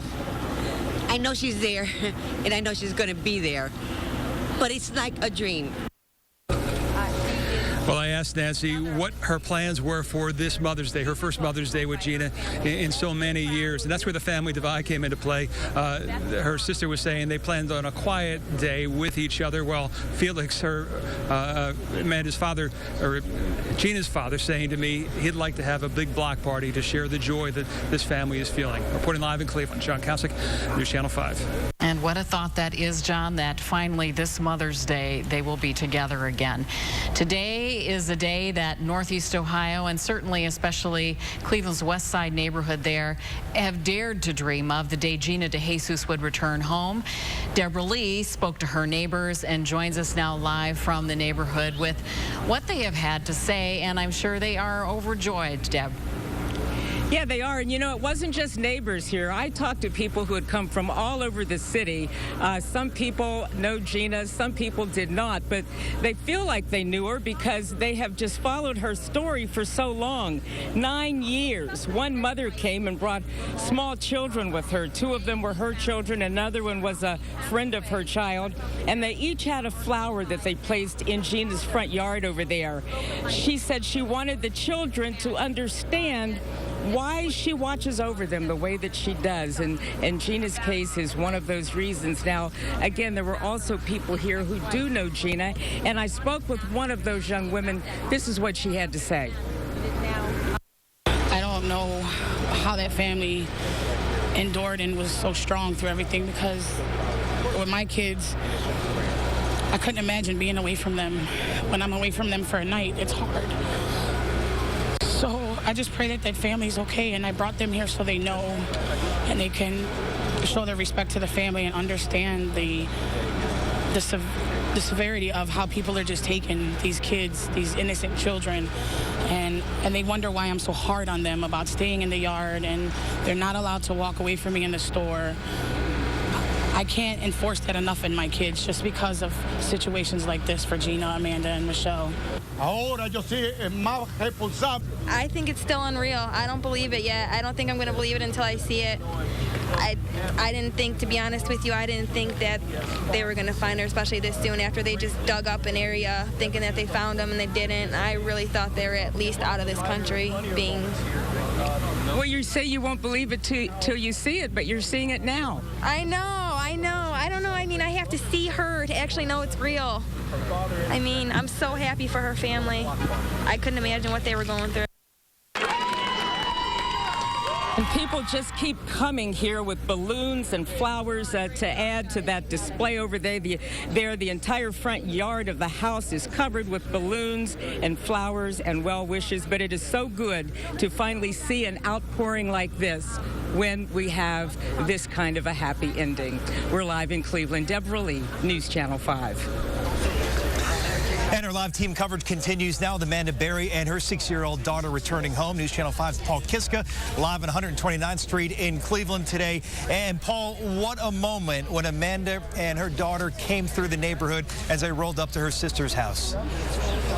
Chris, it was just an awesome, spectacular moment, and it's been an active afternoon here at Amanda Berry's sister's house here on Cleveland's west side. We saw a couple of FBI agents stop in for a few minutes, perhaps to talk with Amanda, we would guess, and then they took off. And a lot of well-wishers still coming by, leaving a lot of toys, even a bicycle, a lot of gifts. But what a scene it was, as you mentioned, 7 hours ago, just after 11:30 this morning, a Cleveland police motorcade escorting Amanda Berry in that van from 1st District Police police headquarters to in front of her sister's house, Beth Serrano's house, right here. And there was quite a large crowd gathered. They were blowing kisses to her. They were cheering for Amanda. She paused for a moment in that van as if to take in the scene out here. Then they went up the driveway. She went in the back door. We expected she would make a comment, but police said she changed her mind, and that was her choice. Her sister made a brief emotional comment, thanking everyone for their tremendous support, how happy she was and overwhelmed to have her sister back. And then this afternoon, I was talking with some neighbors around here, including a neighbor named Heaven, who said today is a dream come true. Today is an amazing day. It's so blissful that Amanda's back home with her family.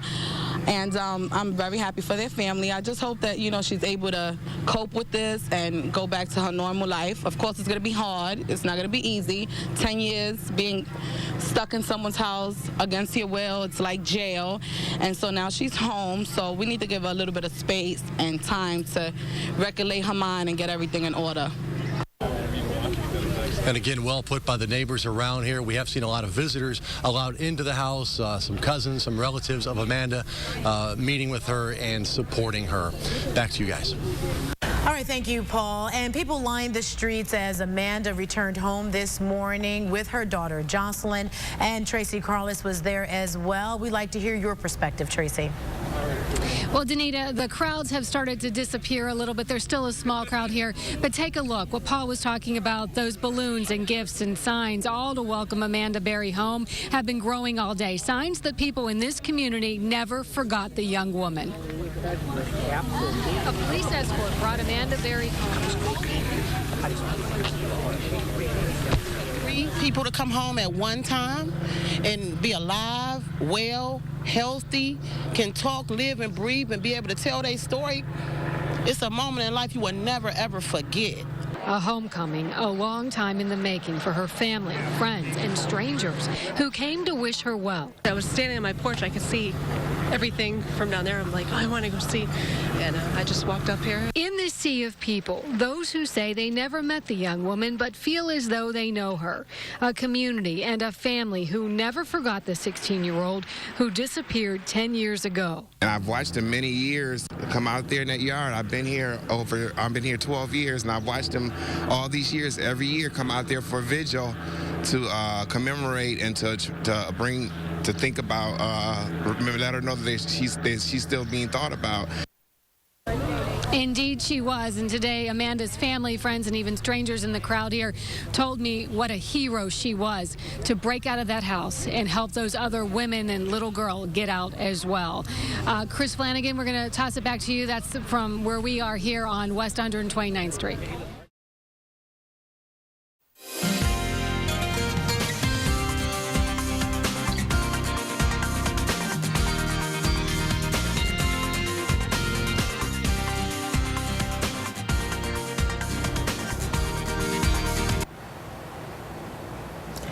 Well, cheers today erupted as Amanda Berry arrived at her sister's home. She is now there on West 129th Street in Cleveland.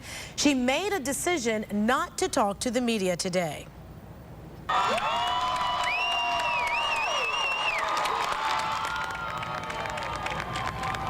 Just a few hours later, Gina DeJesus arrives on West 71st Street in Cleveland, and Gina covered her head as she went inside. She did not make any statements. We will have more on these homecomings in just a few minutes. The third woman, Michelle Knight, is at Metro Health Medical Center. We don't know if she was released and went back or if she never left, but we are told she is in good condition. But first tonight, charges are now filed in this case. Ariel Castro charged with 4 counts of kidnapping and 3 counts of rape. But in a surprise move, his brothers, who've been in custody, were not charged in the case. Ariel Castro will be in Cleveland Municipal Court first thing tomorrow morning. Investigators also say more charges could be filed against him, and they say this investigation is a long way from being over. News Channel 5's Michael Baldwin joins us with new details from law enforcement about what went on inside Castro's home. Danita and Lee, we have the police report that confirms the graphic details of what was going on inside the home where 3 women were abducted and raped over the past 10 years. After Amanda Berry was able to escape and call 911, she told police there were other women inside the house. Police went in not knowing if there were other suspects inside. They checked the basement first and didn't see anyone, and then went to the 2nd floor where they were approached by Michelle Knight. Now, officers say she ran into their arms because she was so happy and hugged them tight. As far as how the women were all caught, they each told police a different story, but really the same MO. Michelle told police she was offered a ride home by Ariel Castro after she was walking on West 106th Street and Lorraine. He didn't take her home. He took her to his house, and the rest, as you know, is history. Now, Amanda, as you know, was working at Burger King in 2003. The then 16-year-old said she was approached by Ariel Castro and offered her a ride home. She said Ariel had told her that his son worked at Burger King. Now, Gina said she was approached by Castro, but this time he had his daughter in the car. Gina knew his daughter from school. Castro left and then came back and picked her up on West 105th Street and Lorraine. But when he picked her up, his daughter was not with him. Now, Gina told investigators that Castro said his daughter was home and he would take her to meet up with her. Now, the women told police they were chained up, and Michelle told police that Castro got her pregnant 5 times. She says to help with the miscarriage, he would punch her in the stomach. Now, coming up later, we'll tell you about Amanda's daughter being born in the home and who helped deliver her. Well, our Chris Flanagan is on Seymour Avenue this evening near the house where the 3 women were found. Chris set the scene for us there tonight. And Danita, Lee, it's actually been a pretty busy afternoon here. The FBI showed up about 2:30, 2:45. They obtained a search warrant to search a second house here on Seymour Avenue. It's the one on the corner here, the yellow one, 2271. It's an abandoned home just 2 houses away from Ariel Castro's home. FBI agents spending the afternoon searching the home. They just left with a bag, a big garbage bag, and 2 boxes full of evidence. I bring in News Channel 5's Jen Strathman, continue our live team coverage tonight. And Jen, you were here all day. It was real quiet this afternoon, but then late this afternoon, 2:30, 3 o'clock, it got busy. It did get very busy, and we are beginning to see some of the evidence that they have been able to collect here today. They took out the 2 boxes in a bag. They're actually putting them in the truck right there right now, and they appear to be really heavy because at one point you could tell that they were trying to lift them. So they are trying to process that evidence right now in these 2 vacant homes next to Ariel Castro's. And while some gruesome details are emerging about what happened in these homes, there were some very powerful moments here today, and that was when hundreds of community members gathered. There were actually 3 different vigils on either side of Seymour Avenue here, and it was very emotional and powerful. Take a listen. We all need somebody to lean on. Lord, we thank you and celebrate for the victory that was won here in this community. The Faith Walk made its way through the Seymour neighborhood. Community members of all faiths gathered to celebrate the 3 lives that were saved by the heroic actions of neighbors. 10 years. Can you fathom that with your kids? 10 years locked up. I just can't, you know, and I feel for the families. Angel Lozada felt compelled to come to this West Side neighborhood from his neighborhood on the East Side to send a message that no matter where you live, this horror can happen. I hold up my banner and I say, what am I going to do to try to improve this community? What am I going to do to step out instead of staying in my home?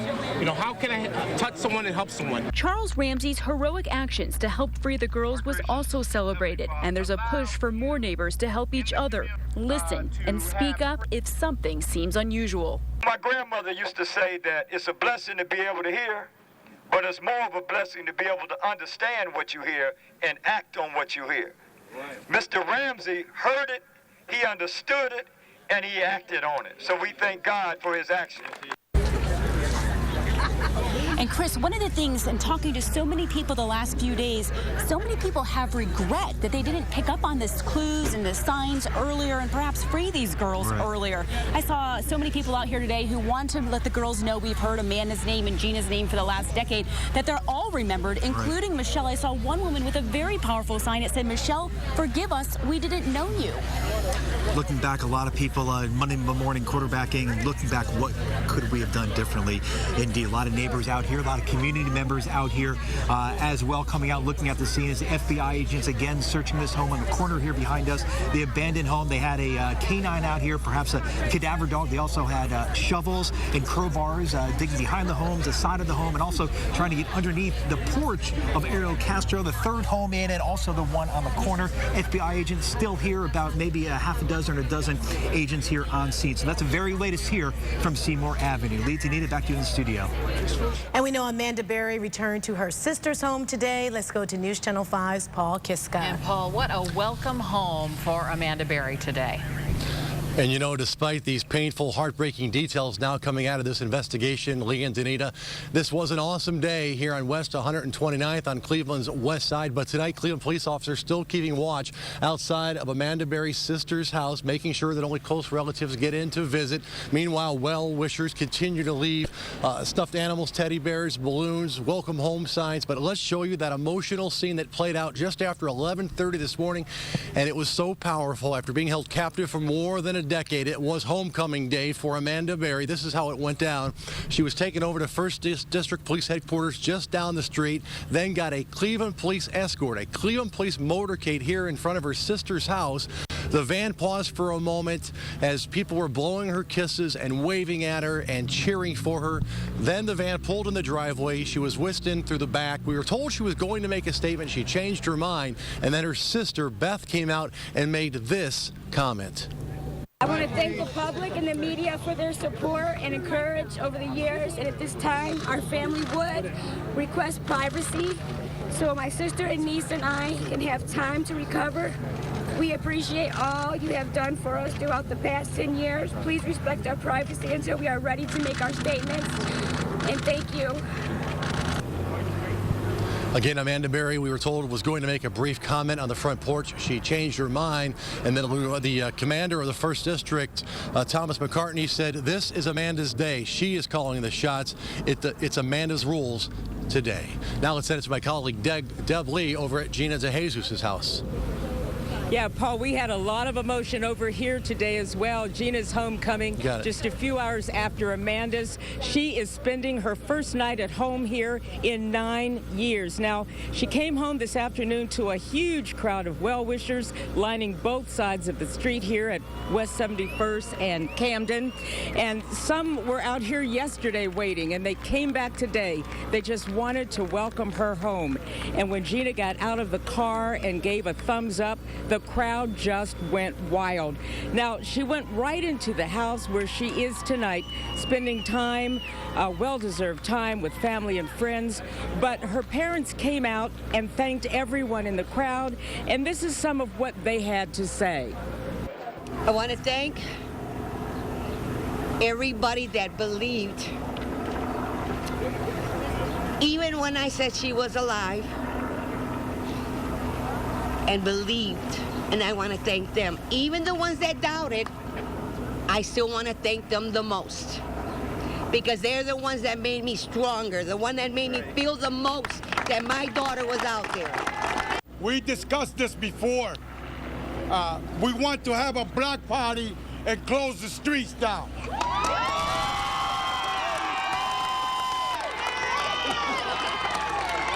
That's the best. That's the best Mother's Day present any mother could have. And what a Mother's Day this is going to be for Gina DeJesus' mother. Now, people continue tonight to stop by with balloons and flowers. As you can see, that display continues to grow. Members of the family in the yard now having a little reunion, a little celebration. Again, many who are coming here tonight to drop off balloons, they don't know the family, they don't know Gina. They say they just wanted to come and say welcome home. Live in Cleveland, Deborah Lee, News Channel 5. And the third victim, Michelle Knight, is at Metro Health Medical Center. We do not know if she was released and returned or if she has been there since her rescue, but we're learning new details about her. Michelle was last seen at her cousin's house on West 106th and Lorraine Avenue before she disappeared. She went by the nickname Shorty. She's 4 feet 7 inches tall, and according to a 2002 missing persons report, she has a medical condition that causes her to be confused about her surroundings. After more than 10 years, her family is excited to reunite with her. It would be marvelous. You know, it's been a long time. How much I love her. I'm glad she's back. I'm hoping she's well. I'll give her a big hug and kiss. And Michelle's mother, Barbara Knight, is now in Cleveland, traveling from her home in Florida. Well, our coverage of the women found alive continues. We are getting more information about the people in the neighborhood who came together to rescue the woman. And Ariel Castro is now charged in this case. We'll tell you what we've learned about him next. And welcome back. We're live on Seymour Avenue, the site of where the 3 women were escaped and rescued on Monday night. We're now joined by ABC News' David Muir. And David, you've been in town for a few days now, and just a little while ago in ABC World News with Diane Sawyer, you had some breaking news. Yeah, extraordinary reporting on your part too, and the whole team at 5. I want to say, but the police chief McGrath, who joined us just before we went on the air, actually talked about the notion that the little girl had been taken from the house. There's been a lot of talk about that, but he actually confirmed that Ariel Castro, the only person he ever left that house with, was the little girl, the 6-year-old daughter of Amanda Berry. Obviously, we now know that the 3 women believe that in that 10-year period, they never left the property. They went into the garage, I believe, twice, but in disguise. They never left the property, but it's believed that he did go out in public with a little girl. And so now people are going to ask, was there no one who ever asked, who is this little girl? What's the relationship? Right, pretty astonishing. How about the relationship, the dynamics among the 3 women? Somewhat of a sisterhood, as you reported. Well, I mean, that's what we're learning. We know from what you've all reported, too, is that they didn't necessarily even know each other's names for a long time behind the doors of that house, but that they did know that each other existed somewhere in the house. We don't know if they spent time together, but that they knew there were others in the house. And in the hours after they were rescued, taken to the hospital, they were asking about the other women, and they wanted to visit them in their respective rooms. And we all know it's Amanda's daughter, but it was Gina who actually had the artwork of the little girl and wanted to show the FBI and the police officers who were there proud of that little girl. So you can tell they created their own sort of family unit because they had to. Certainly, David, you've covered stories all over the world. Quickly, how crazy is this story of all the stories you've covered? I have to say, it's heart-wrenching, actually, particularly with the details we learned today about what those women went through.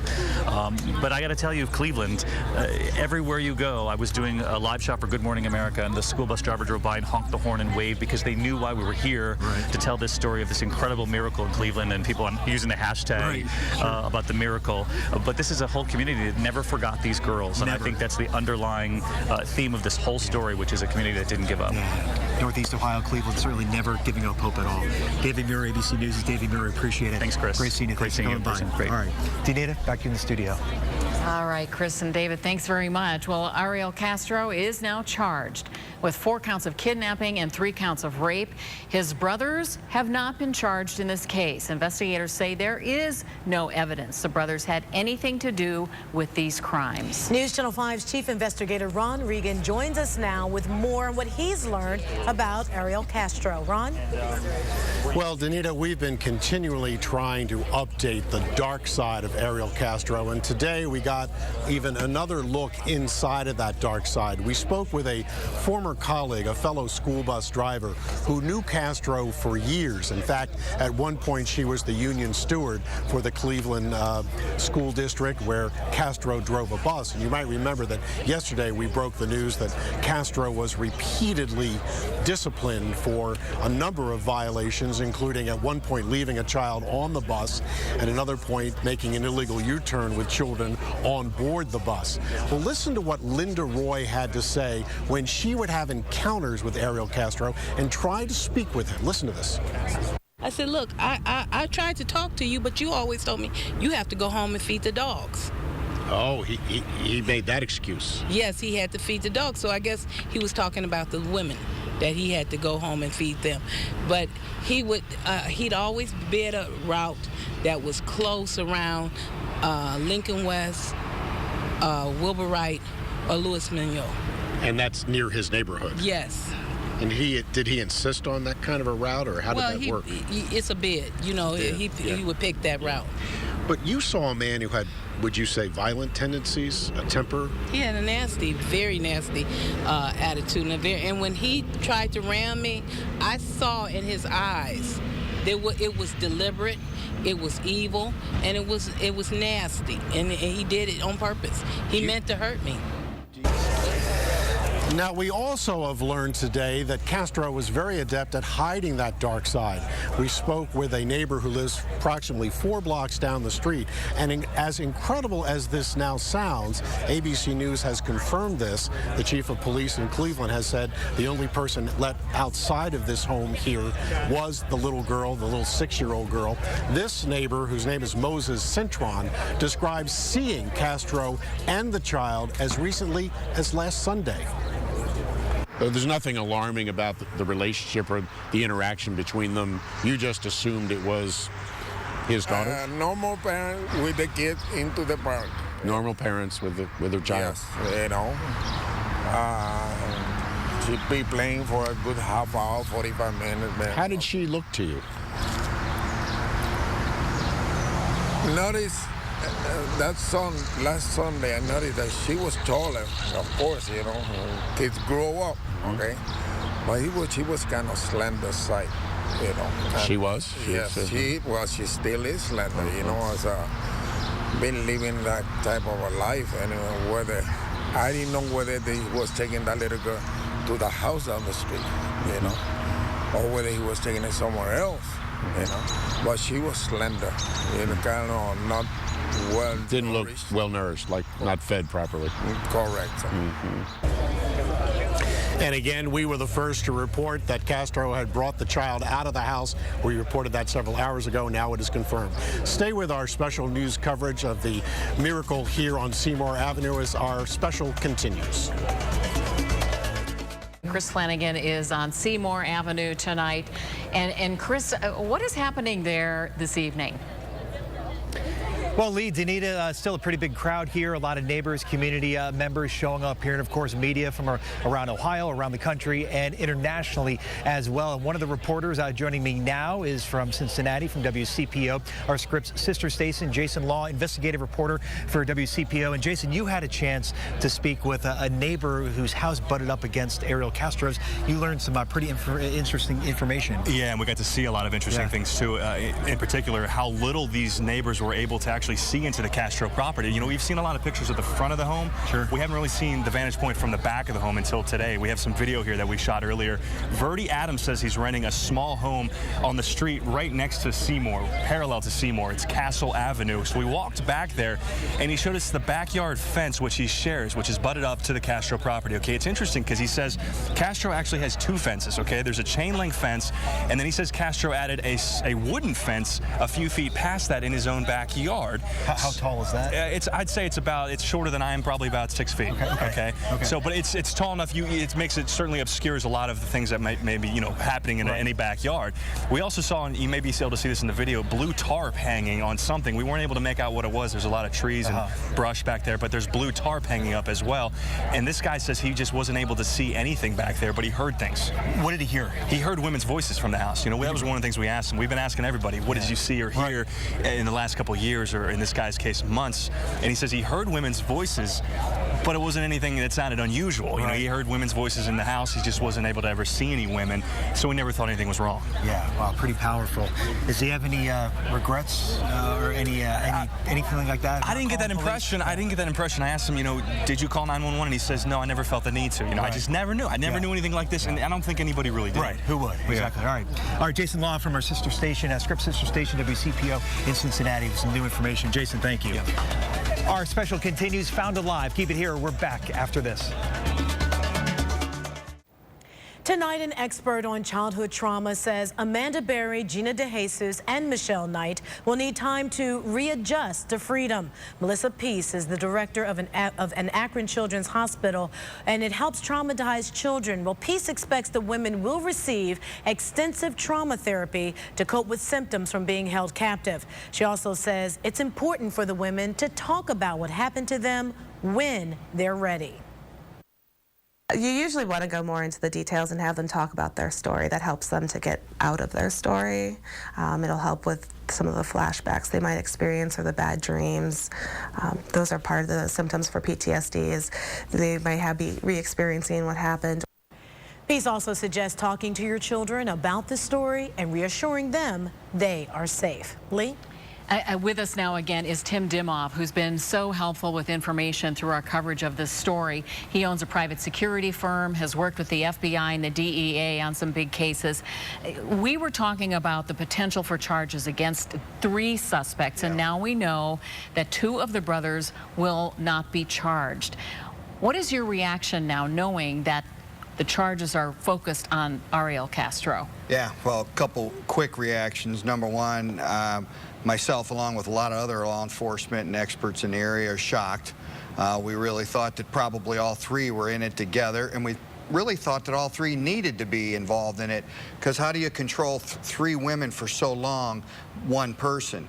Now, on the sad side of that revelation is the fact that if that's true, which it appears to be, there was only 1 male involved, that means the abuse level, the physical and the emotional and mental abuse that those women went through, sadly, is probably 10 times worse than I originally thought, because that would have been the only way to control it. Strict physical lockdowns, tying them, chaining them, restricting them, feeding them through doors, abusing them, and an extreme amount of threats. Well, and what you're saying is corroborated in what we've learned from the police report in terms of, you know, him trying to induce miscarriage with physical abuse and that sort of thing. So going forward now, how do you think this case may proceed? The 2 brothers not being charged. I think that one of the things that really lingers is this question of how could they not know? But investigators must feel pretty certain about that at this point. Well, they must feel pretty certain, and they're probably more confident, whether they knew a little bit or suspected or anything. The bottom line is they didn't participate in the abuse or the sexual abuse of the women, or they would have been charged. One quick question about the reports that he did leave the house with this 6-year-old. Yeah. Well, that tells me that he did use an extreme amount of psychological intimidation and threats, because he had to tell the women, you know, I'm locking you up and this and that, taking her to the park. If any of you do anything, I'll kill or I'll harm your family members, or, you know, I'll harm you, and I'm taking her to the park to give her a chance to experience the outside. So he really leveraged that. All right, Tim Dimoff, we so appreciate your experienced insights here. Thank you. We'll be right back with more. On your side, with Northeast Ohio's best coverage, this is News Channel 5. I do thank the Lord a lot, because those were miracles. We appreciate all you have done for us throughout the past 10 years. But I have one God, high and mighty, to give me the strength to fight to see this day. Because we are all God's children, our family. Forgive them, but we won't forget. A visual outpouring of support today for Amanda Berry and Gina DeJesus, who returned home. Good evening, I'm Danita Harris. And I'm Chris Flanagan, live on Seymour Avenue, where the women made their daring escape Monday night. Tonight, new information. Their accused kidnapper, Ariel Castro, charged with 4 counts of kidnapping, 3 for the women plus the child, also charged with 3 counts of rape. He'll be arraigned on all 7 counts tomorrow morning, 8:30 at the Justice Center in Cleveland. Now, his 2 brothers, we're told, are not being charged in this case, but they are being held tonight on other outstanding warrants. They will also be arraigned tomorrow morning. Now, we will carry Ariel Castro's arraignment live on air, online, and on your mobile device on Newsnet5.com. Meanwhile, back here on Seymour Street today, about 8 to 10 FBI agents arrived around 2:30 this afternoon. They're a part of the evidence recovery team, the FBI's highly trained team. Right. They obtained a search warrant for this abandoned yellow house on the corner, just 2 homes away from Ariel Castro's home. After interviewing him in jail, they apparently were given some reason to come back here and search this house, wearing white protective suits. They spent about 5 hours here searching the house for evidence. They had a canine, perhaps searching for bodies. The dog outside and inside searching that house. Now, FBI agents also had shovels searching the back of the house, digging the side of the house. Now, the canine, it should be noted, also searched underneath the porch where the girls escaped, the women escaped from Monday night. The agents left with 2 big boxes and a garbage bag full of evidence from this yellow house. Now, the big question tonight is what happened? What happened during 10 years of captivity? Bringing in News Channel 5's Michael Baldwin. He has continuing coverage of a story he broke tonight on Live on 5. And, Michael, what you found is truly heartbreaking. Well, Chris, we learned about how the women were chained up. We learned about the circumstances of one of the women who had a miscarriage, and we also learned the circumstances surrounding the little girl's birth. We now know what went on inside, the terrifying details of what happened to Amanda Berry, Gina DeJesus, and Michelle Knight over the last 10 years. A police report says Michelle told them she became pregnant at least 5 times. She told officers Ariel Castro, now charged by police, was the father. Notice I said was. Michelle told officers Castro did not want her children and punched her in the stomach, forcing her to miscarry. All 3 women at times were chained in the basement. They were only allowed in the backyard, but there was a catch. They had to wear wigs and sunglasses. At the news conference, police said the women were only allowed out on a few occasions. Amanda Berry told police that Jocelyn Berry, her 6-year-old daughter, is the child of her abductor, Ariel Castro. Michelle Knight said she is the one who helped deliver Amanda's child. A plastic pool was used to minimize blood on the floor. Knight told police Castro said he would kill her if Amanda's baby died. The baby was born not breathing. Michelle quickly gave the child mouth to mouth until she came to.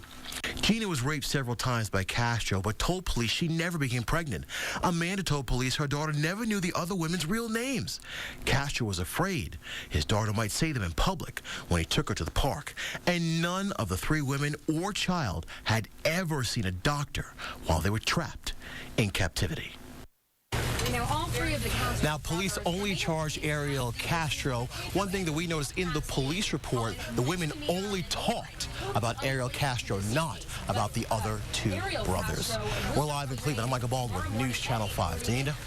Well, tonight, Gina DeJesus is spending her first night at home with her family. We spoke earlier with a family friend who saw Gina today. She's okay, healthy. Nothing wrong with her. She walked in, she want to know where her room was at. And News Channel 5's John Kosick has spent the day outside of the DeJesus home. And John, to say that this was an emotional day would be an understatement. Yeah, no question about it, Danita. It's one of those days you don't forget in this business, no matter how long you work in it. The home of Gina DeJesus, the crowd's gone, but it is unmistakable with all the signs and balloons present out there this evening. A red, blue tarp across the backyard so that Gina can come outside and enjoy some fresh air without anyone at her presence. She's waiting tonight to do something she has not been able to do in 9 years, spend the night in her own home. The nighttime quiet of West 71st and Camden, a far cry from the high emotion that marked the afternoon here when at 2:41, Gina DeJesus came home.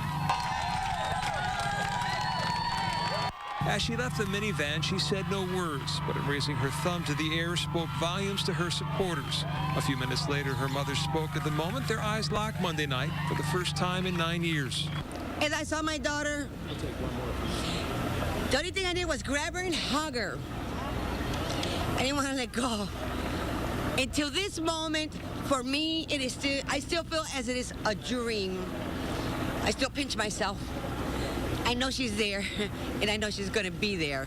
But on this day of great joy, they still share the pain felt by others with missing children. Gina's dad urging everyone within earshot to be part of the front line by watching out for the Ginas of the world, walking to and from school. Get up early in the morning. Go out walking with your dog. Do something while these kids are going to school. You have to come out and watch the kids. Even though you're not their parent, but guess what? You just became their parent. There was some disagreement, though, when I asked about their plans for Mother's Day. Nancy voting for quiet time. Felix? The best thing for Mother's Day present? She got it. I got you on that one. We want to have a block party and close the streets down.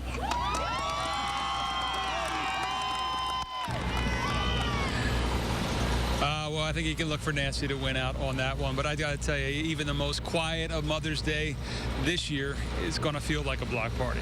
Reporting live in Cleveland, John Kosick, News Channel 5. Danita. Well, thank you, John. And before Gina returned home, Amanda Berry returned to her sister's house on Cleveland's west side, and that's where we find News Channel 5's Stephanie Ramirez outside of Beth Serrano's home. And it was a lot of people there today. I even saw that someone left a bicycle in front of Beth Serrano's home for Amanda's daughter.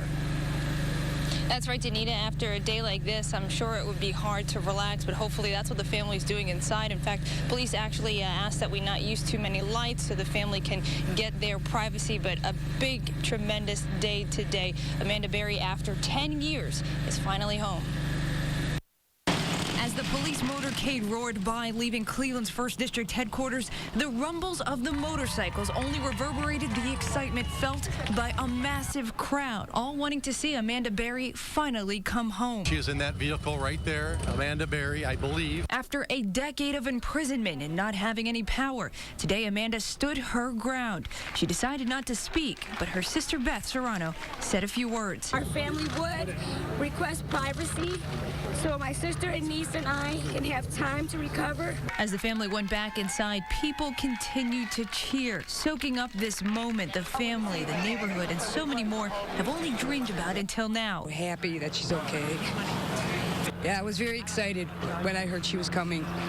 Yeah, and I hope she's okay. We've missed her. Cleveland's missed her. The whole world's missed her. Nomi Ortiz, visibly overwhelmed with emotion. I know her in prayer and in hope, like everyone else. I never met her personally, but she's very dear in my heart. Ortiz says she's been a quiet community activist ever since Shakira Johnson went missing in 2003. The young girl's story with a very different ending. This is such a beautiful thing, such a beautiful outcome.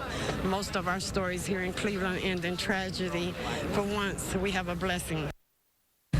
One very important thing Ortiz mentioned is that these victims, these women, are going to need continued support, not just flowers and balloons, but clothing and shoes. Those items are things that these ladies are now going to need. We are not live, on the west side. Stephanie Ramirez, News Channel 5. And the third victim, Michelle Knight, is still at Metro Health Medical Center. She is listed in good condition, and we're learning new details about her. She was last seen at her cousin's house on West 106th and Lorraine Avenue. Michelle went by the nickname Shorty. She's 4 feet 7 inches tall. Now, according to a 2002 missing persons report, she has a medical condition that causes her to be confused about her surroundings. After more than 10 years, her family is excited to reunite with her.